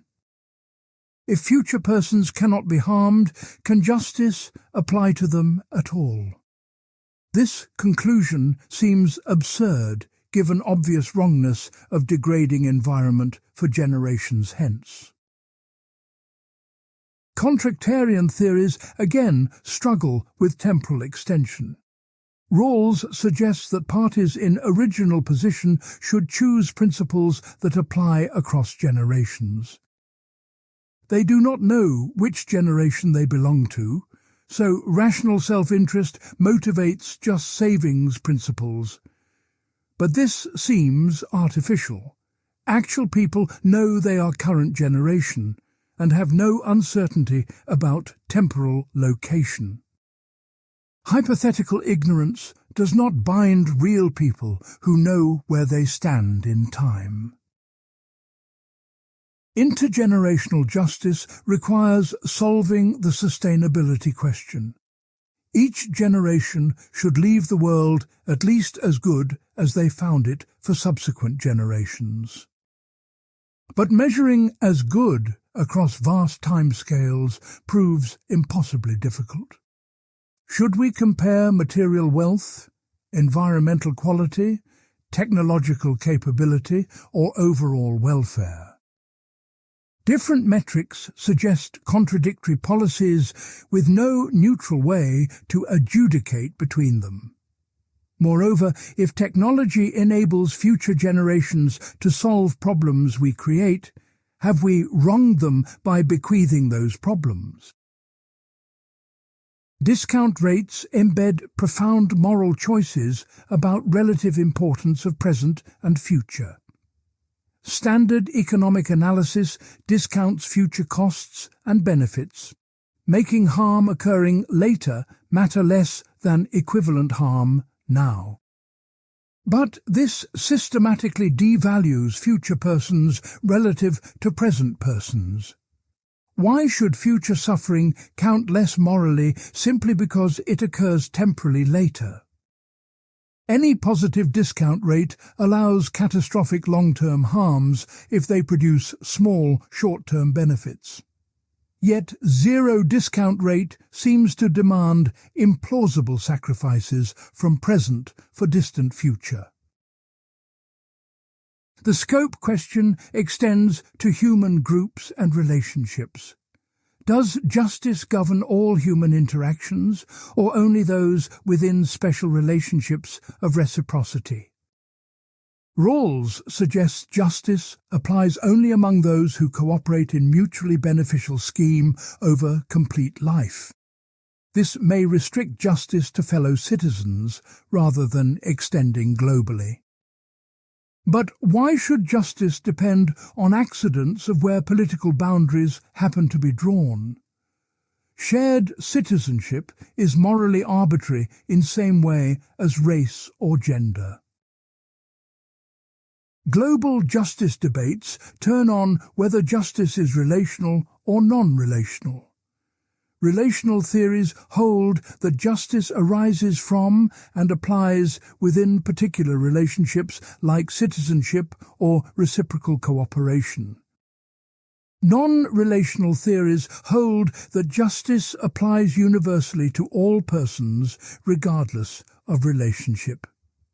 If justice is relational, we may have special duties to compatriots while owing foreigners only humanitarian aid. If justice is non-relational, national boundaries cannot limit scope of distributive obligations. The world's poor have claims of justice against the wealthy regardless of political boundaries. Coercion provides one possible basis for relational justice. We owe justice to those whom our institutions coercively govern. Citizens participate in shared coercive system of law that restricts their liberty and extracts resources through taxation. This coercion requires special justification that non-coercive interactions do not require. Since global coercive authority does not exist, neither do global duties of distributive justice. This preserves special domestic obligations while acknowledging weaker humanitarian duties globally. Critics respond that wealthy countries coerce poor countries through international economic system. Trade rules, intellectual property regimes, and financial institutions impose massive costs on developing nations. These are not natural facts, but political choices that rich countries could alter. If we harm poor countries through policies we impose, we owe them justice regardless of formal citizenship. The global economic order is itself a scheme of cooperation that generates duties of justice to all participants. Enemies and criminals raise special boundary problems. People who violate justice's norms forfeit some claims to justice in return. But how much and for how long remain deeply contested. Does criminal conviction justify any punishment state chooses, or do even criminals retain fundamental rights? During war, do enemy combatants fall outside justice's protection, or do laws of war establish limits even in armed conflict? Can terrorists be tortured if torture yields information preventing future attacks? Most modern theories hold that justice places absolute limits that cannot be overridden. Even criminals retain human dignity and rights against degrading treatment. Even enemies remain moral persons who cannot be treated merely as means to victory. But these limits grow controversial when protecting them imposes serious costs on innocent people. If respecting terrorist rights prevents stopping attack that will kill hundreds, does justice really demand respecting those rights? Deontological theories say yes. Consequentialist theories may say no. Most people feel deeply conflicted. Artificial intelligence and potential future minds create speculative but important boundary cases. If machines achieve consciousness and self-awareness, do they enter justice's scope? Would conscious AI systems have rights against being exploited, shut down, or deleted? What about uploaded human minds existing as software rather than biological organisms? Current theories lack resources to address these questions because they assume biological substrate. But substrate may be morally irrelevant. What matters could be consciousness, preferences, or functional organization. Ecosystems themselves might have claims of justice distinct from interests of individual organisms. Destroying entire ecosystems harms something valuable beyond the suffering of individual animals. But can ecosystems be subjects of justice, or only objects that we have duties to preserve?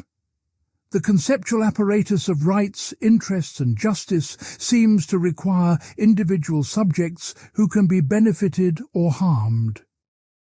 Extending these concepts to holistic systems strains them beyond recognition.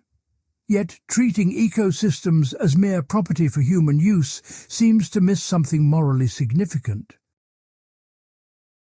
All boundary questions share common structure. Justice theories must specify what features ground moral status and what type of status those features ground. Rationality, sentience, species membership, social cooperation, vulnerability and potentiality all serve as proposed criteria in various theories. Each criterion has some intuitive appeal and faces serious objections. Moreover, the criteria come apart in different cases, requiring us to rank them in order of importance. No principled ranking commands consensus because fundamental disagreements about moral status remain unresolved. The practical stakes are enormous. How we draw boundaries determines which beings we can exploit, which we must protect, and which we must include in social cooperation. It determines whether we owe aid to distant strangers or only fellow citizens. It shapes our duties to future generations and responsibilities for environmental protection. These are not merely abstract philosophical puzzles, but urgent questions with life and death implications for billions of beings. Part 7. Justice in Practice. Abstract theories confront messy reality when institutions attempt to implement them. Real-world justice requires designing systems that function despite human imperfection, limited information, and conflicting incentives. Examining how justice operates in practice reveals both the power and limitations of philosophical principles. Theory and practice stand in dialectical relationship. Each reveals inadequacies in the other. Legal systems represent society's most direct attempt to instantiate justice through institutions.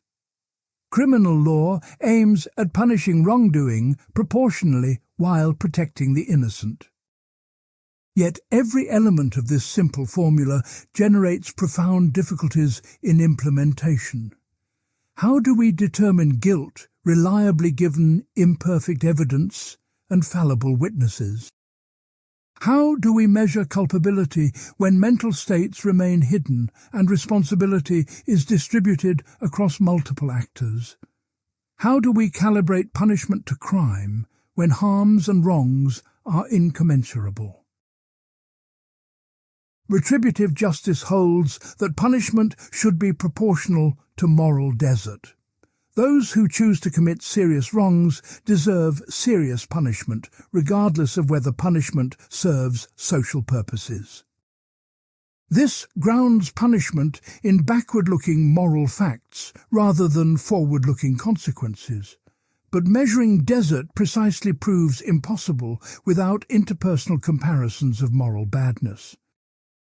Is killing in jealous rage worse than killing for money? Is white-collar fraud worse than violent assault?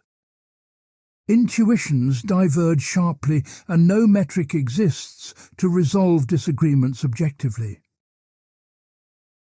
Consequentialist approaches justify punishment by its effects on future behavior. Punishment deters potential offenders, incapacitates dangerous people, and rehabilitates those who can be reformed. This makes punishment instrumentally valuable rather than intrinsically deserved, but consequentialism permits punishing the innocent when this maximizes good outcomes.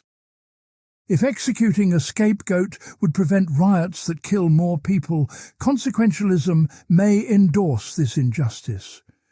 Most people recoil from this conclusion, suggesting punishment requires desert-based constraints, even when this reduces overall welfare. Sentencing guidelines attempt to systematize proportionality through numerical calculations. Crimes receive base points modified by aggravating and mitigating factors to determine sentence ranges. This promotes consistency across cases and constrains arbitrary judicial discretion. Yet the numerical precision is false precision that obscures value judgments buried in the formulas. Should prior convictions increase punishment because they show bad character, or because repeat offenders pose greater future threat? The answer determines whether justice is backward-looking or forward-looking. but guidelines simply assign numbers without resolving underlying question. Racial disparities in criminal justice expose the gap between ideal and reality. Black defendants receive longer sentences than white defendants for similar crimes, even controlling for criminal history. Police concentrate enforcement in minority neighborhoods, detecting crimes that occur equally in white neighborhoods but escape detection. Jury composition affects conviction rates, with all white juries more likely to convict black defendants than racially mixed juries. These patterns cannot be fully explained by differential crime rates or objective risk factors. Implicit bias, stereotyping, and structural racism produce systematically unjust outcomes despite formally neutral procedures. Some argue that equal treatment under unjust laws cannot achieve justice.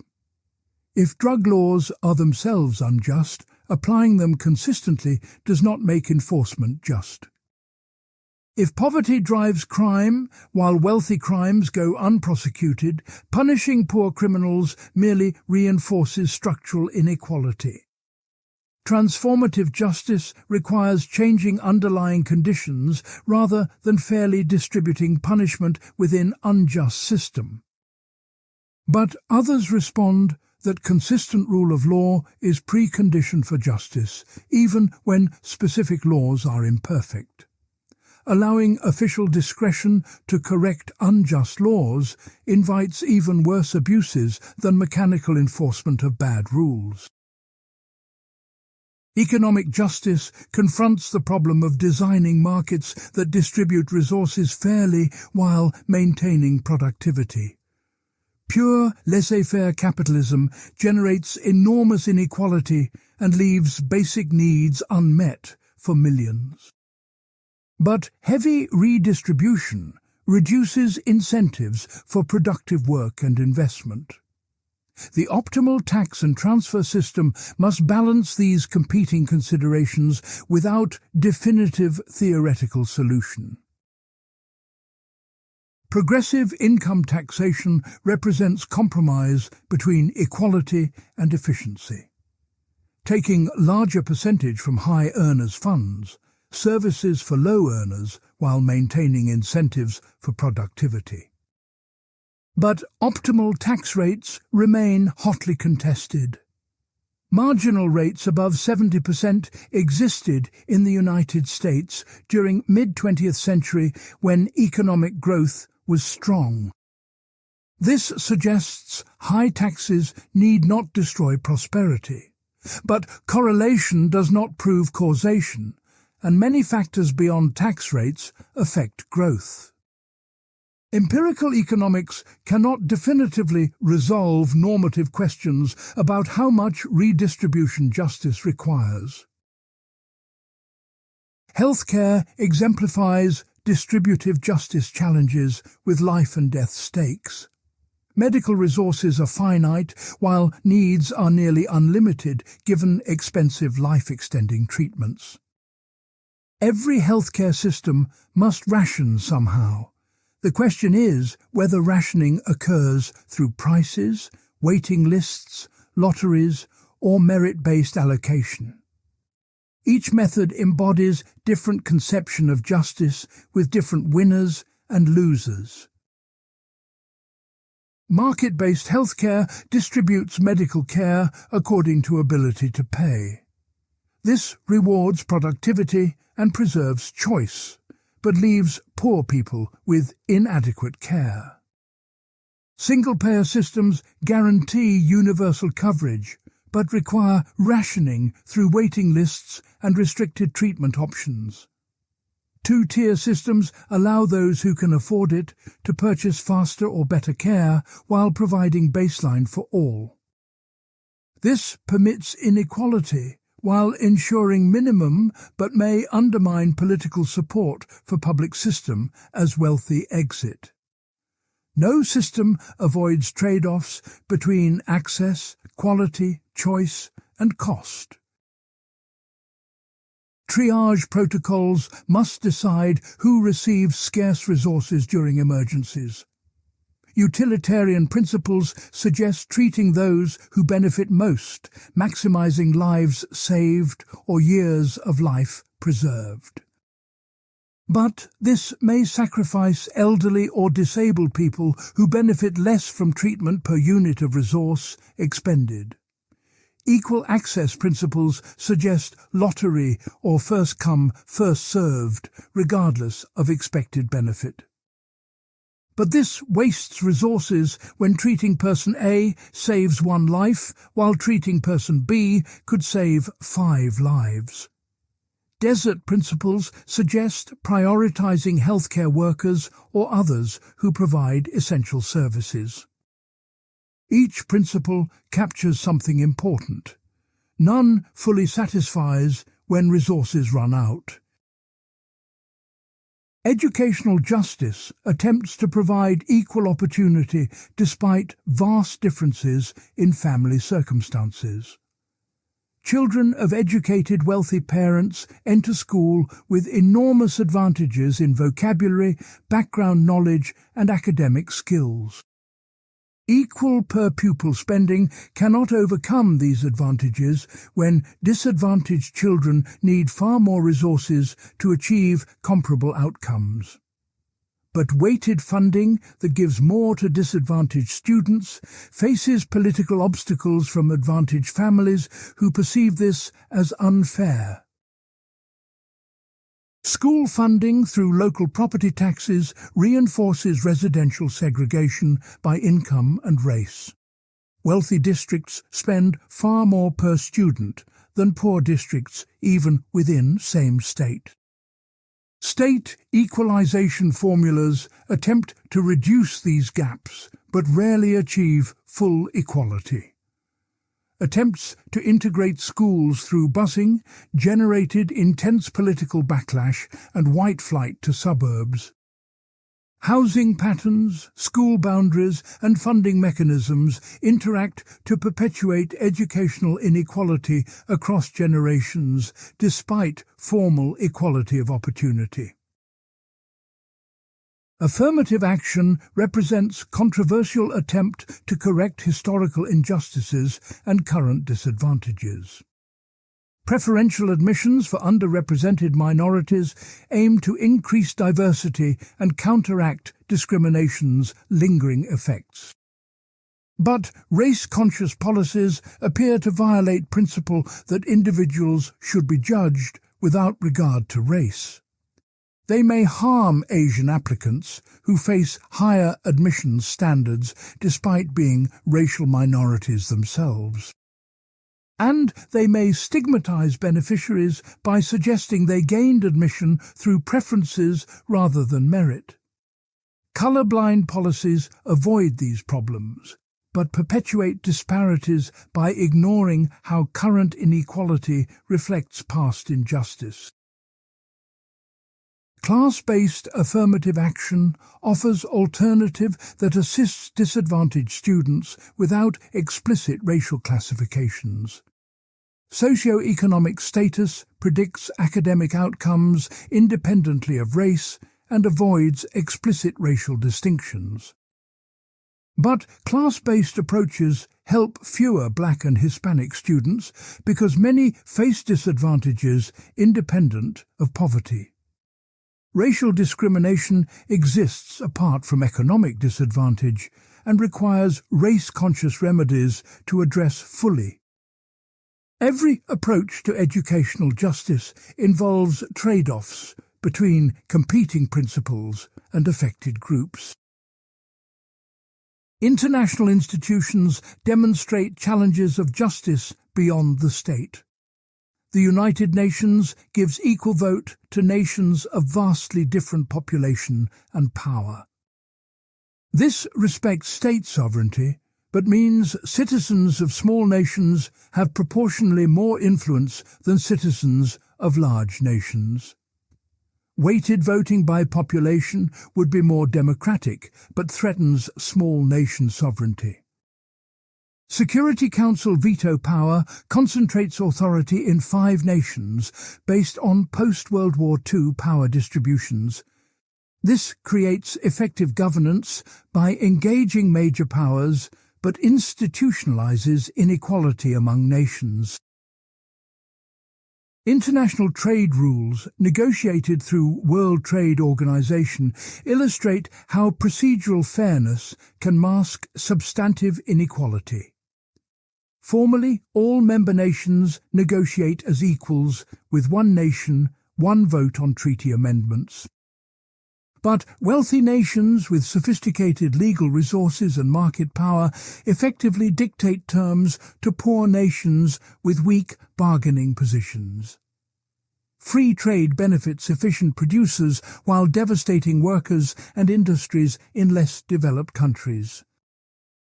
Procedurally legitimate agreements can embed unjust outcomes when background conditions are profoundly unequal.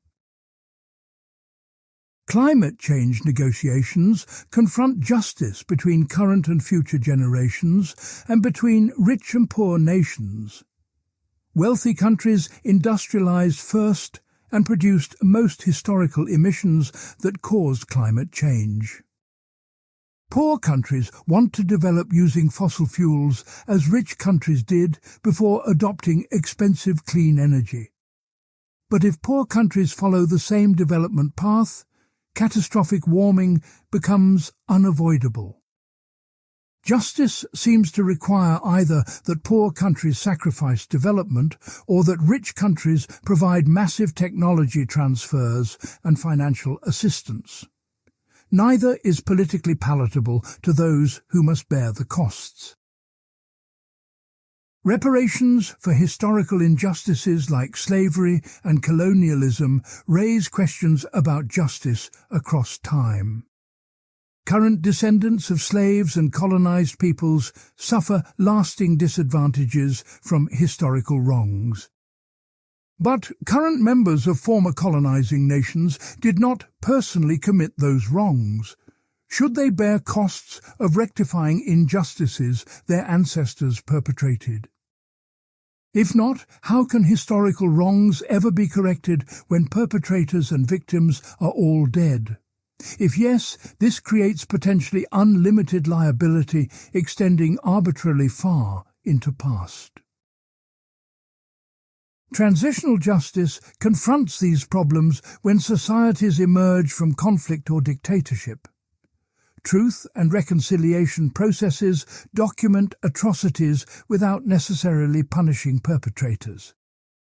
This serves goals of acknowledgement and social healing, but may fail to satisfy victims' demands for accountability. War crimes trials punish leaders but often ignore mass participation that enabled atrocities. Lustration policies ban former regime officials from government but may perpetuate divisions rather than enabling reconciliation. No approach fully satisfies competing demands for justice, peace, truth, and reconciliation. Restorative justice offers alternative to punitive approaches by focusing on repairing harm. Offenders meet victims to understand impact of their actions and develop plans to make amends. This centers victims' needs rather than abstract state interests in punishment. It may rehabilitate offenders more effectively than incarceration by building empathy and responsibility. But restorative justice works best for less serious crimes between parties with ongoing relationships. Applying it to murder or mass atrocity strains the model beyond viability.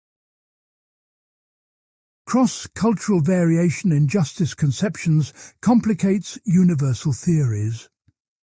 Western emphasis on individual rights conflicts with communitarian values prevalent in many non-Western societies.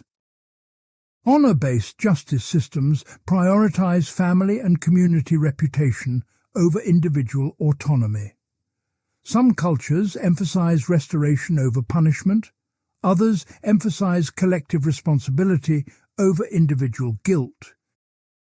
Universal human rights doctrine asserts that certain principles transcend cultural differences, but critics argue this imposes Western values while dismissing alternative conceptions as backward or unjust.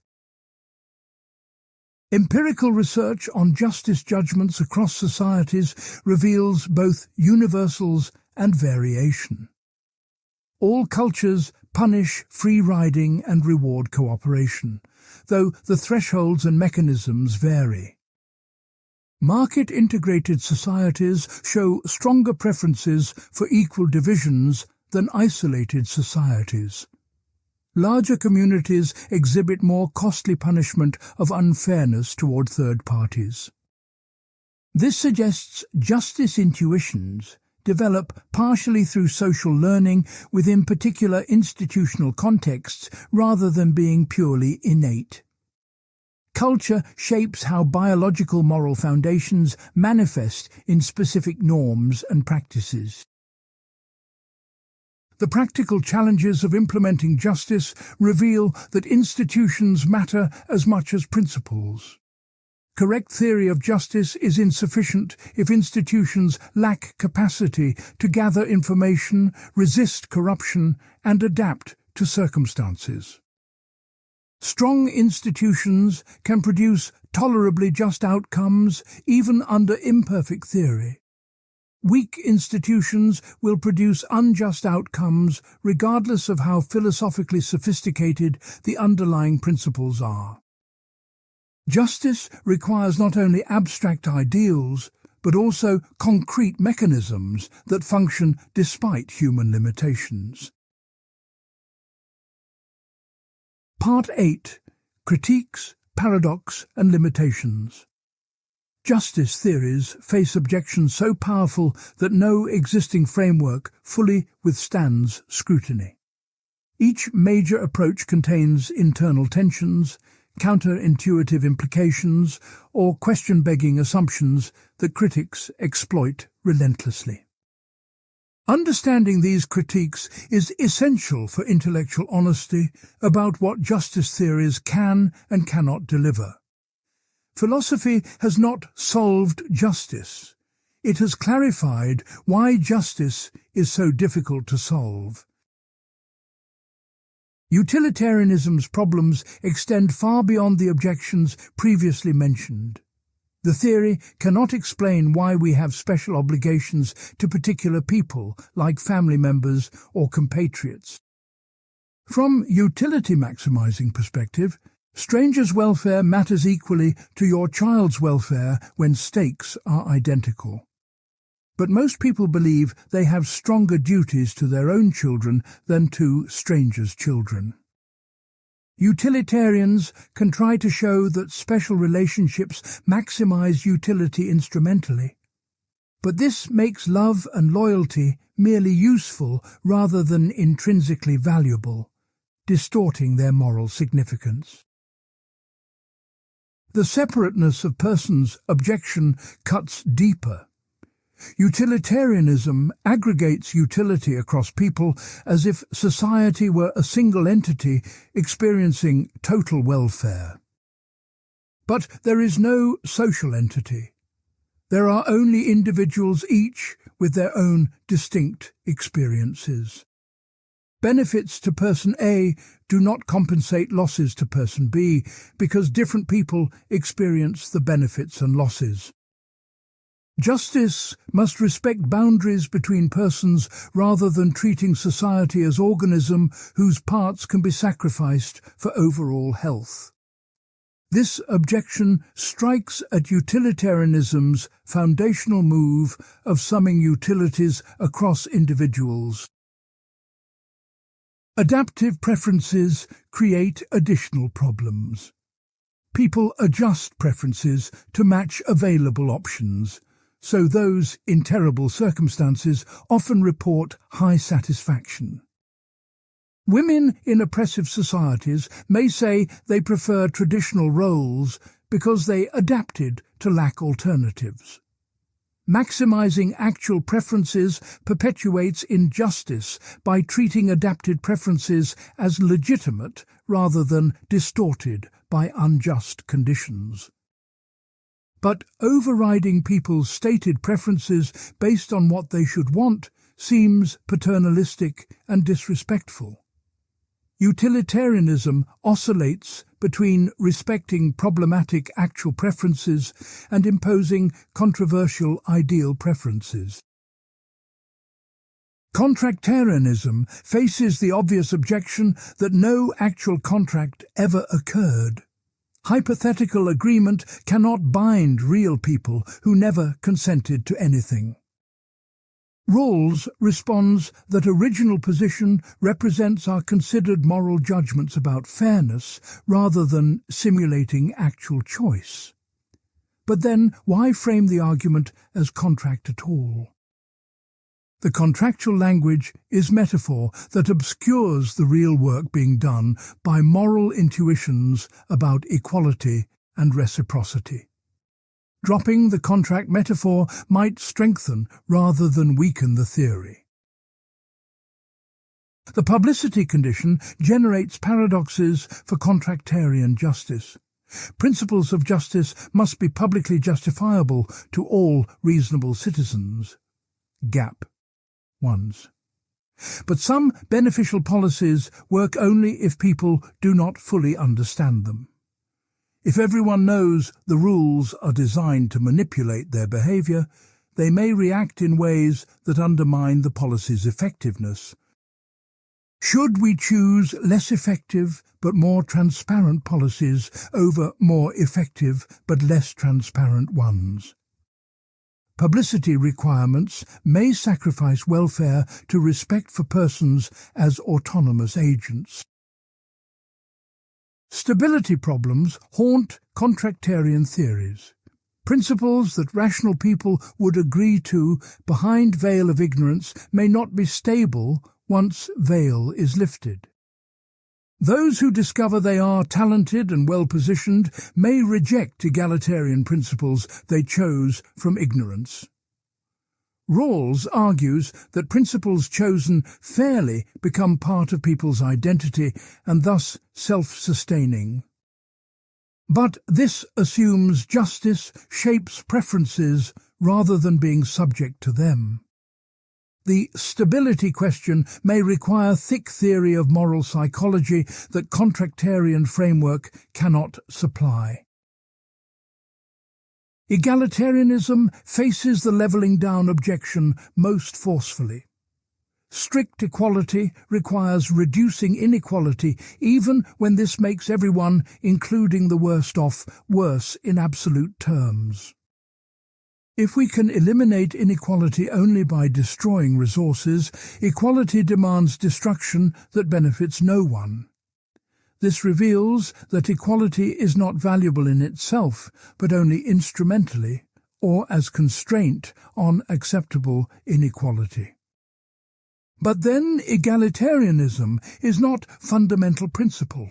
Something else, like sufficiency or priority, must ground our concern.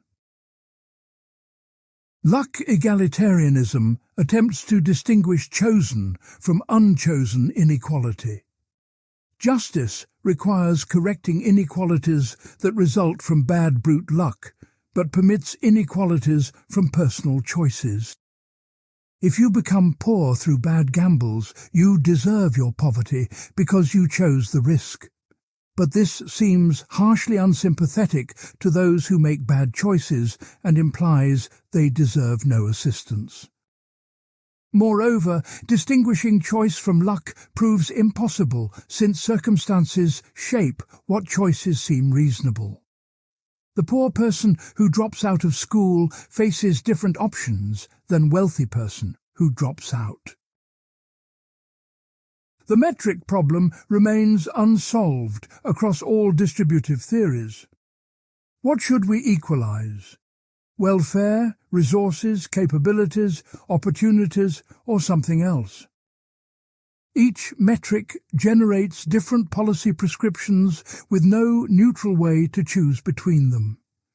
Welfare captures what ultimately matters but depends on problematic subjective states and expensive tastes. Resources seem objective, but their value depends entirely on what they enable people to do. Capabilities track functioning but require specifying which capabilities matter and how to weight them. Opportunities seem fair, but starting positions remain unequal in ways that undermine genuine equality of opportunity.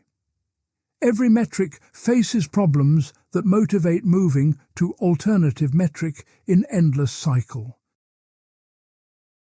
Responsibility undermines all simple distributive principles.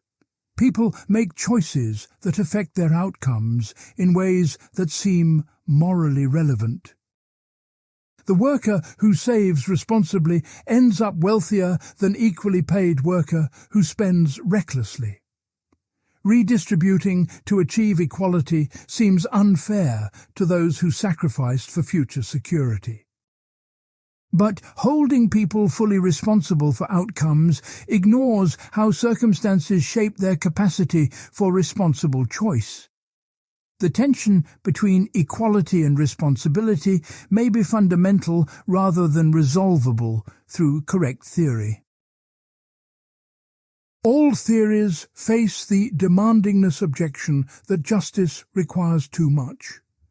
If justice demands eliminating poverty globally, affluent people must sacrifice most of their wealth to help distant strangers.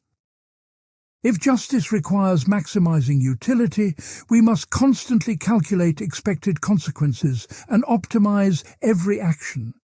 These demands exceed what most people can psychologically sustain or morally consider required. But if justice permits us to prioritize ourselves and loved ones over strangers, this seems arbitrary from impartial perspective.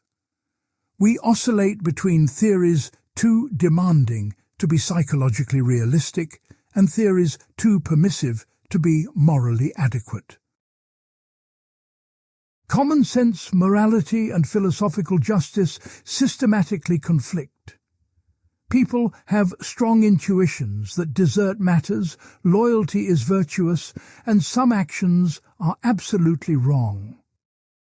But philosophical theories often reject these intuitions as confused or parochial. Should theory override common sense, or should persistent common sense intuitions constrain acceptable theories? Reflective equilibrium seeks balance between intuitions and principles by adjusting both until they cohere. But this method provides no guarantee of convergence, and different people reach different equilibria. The publicity of justice itself may be problematic.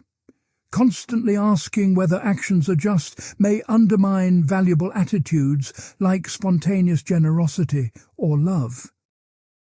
The good parent does not calculate whether giving extra attention to needier child satisfies justice.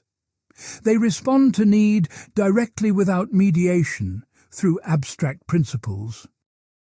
If justice thinking corrupts valuable relationships by making them self-conscious and calculative, perhaps justice should govern institutions while leaving personal relations to other values.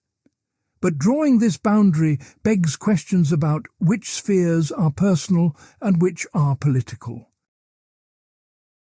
Indeterminacy plagues justice at its foundations.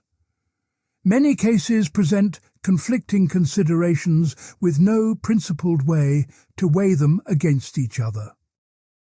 Freedom conflicts with equality, utility conflicts with rights, desert conflicts with need. Theories that make one value absolute avoid trade-offs by denying that conflicts are genuine. But this seems dogmatic when faced with cases where both values clearly matter.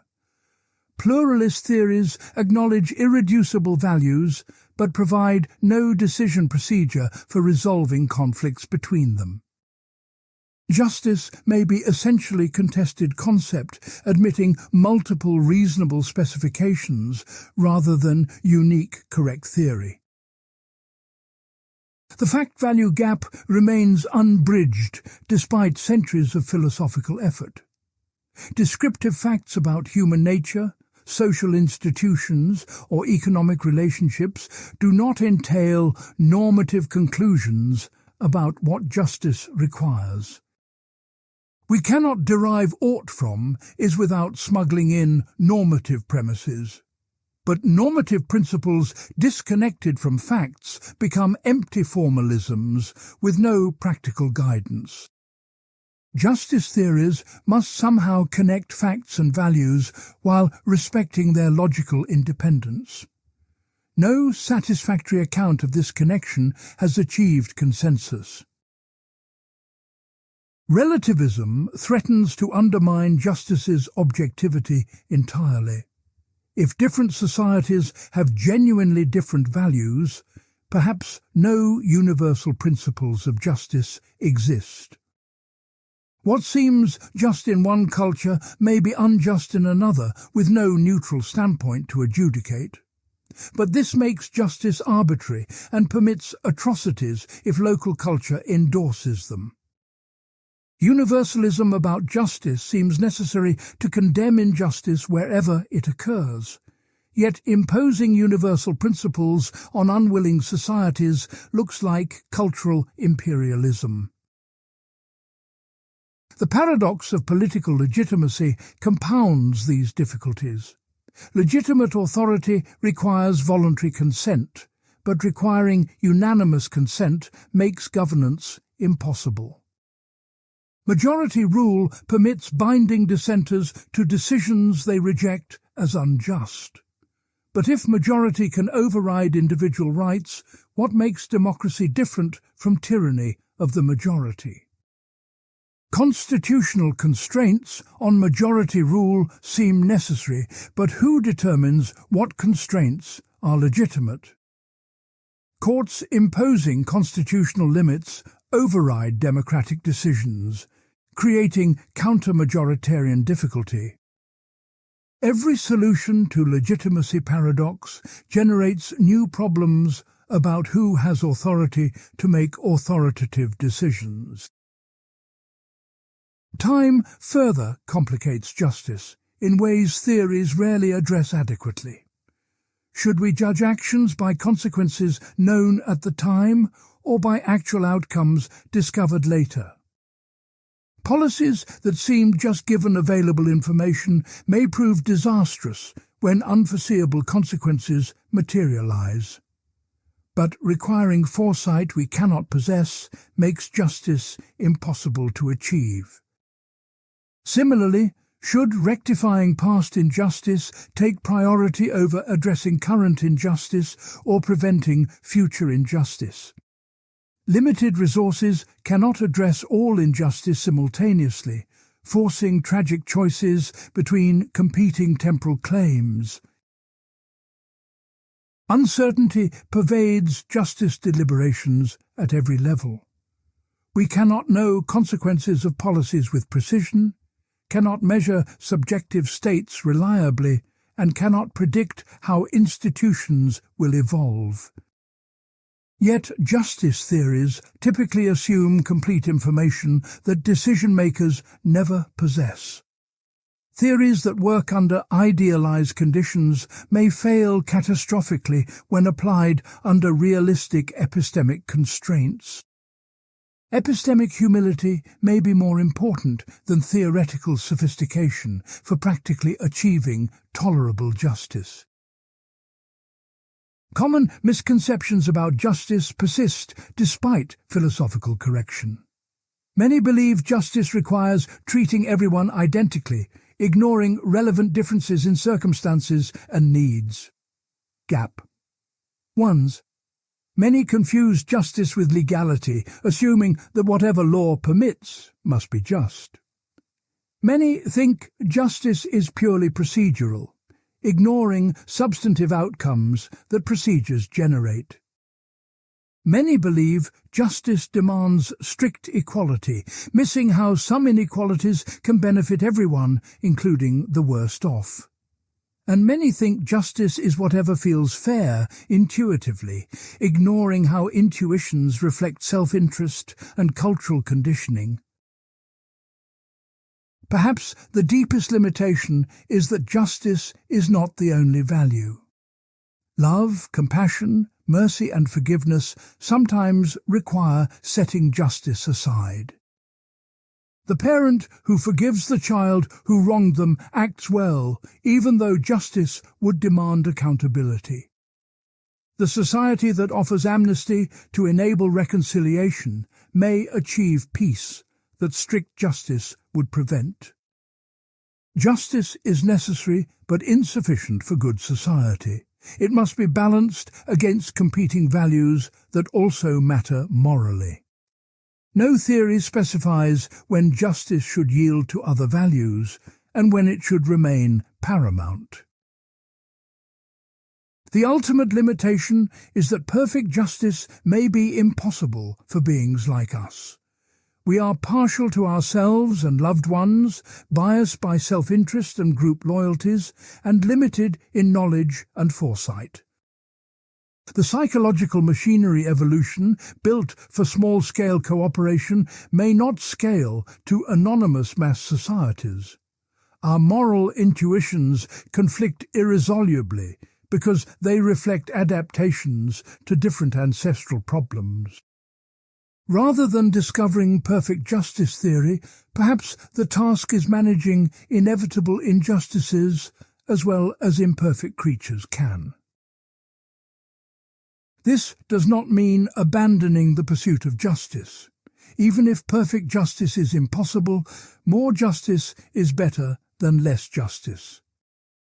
Even if theories are imperfect, they clarify what we are pursuing and why current arrangements fall short. The value of justice philosophy lies not in providing final answers, but in sharpening questions and revealing assumptions. By understanding justice's complexity and limitations, we can build institutions that respect its demands while acknowledging human reality. This may be the most we can hope for, but it is not nothing. Justice remains humanity's most ambitious moral project. It demands that we organize society so every person receives what they deserve, are owed, or need. It requires balancing competing values that cannot all be maximized simultaneously. It asks us to transcend partiality and self-interest to adopt impartial perspective. These demands exceed human capacity in many contexts. Yet the alternative to pursuing justice is accepting injustice as inevitable rather than regrettable. That alternative is intolerable for beings with moral consciousness. So we continue the project, knowing it will never be complete, because the pursuit itself expresses what is best in us.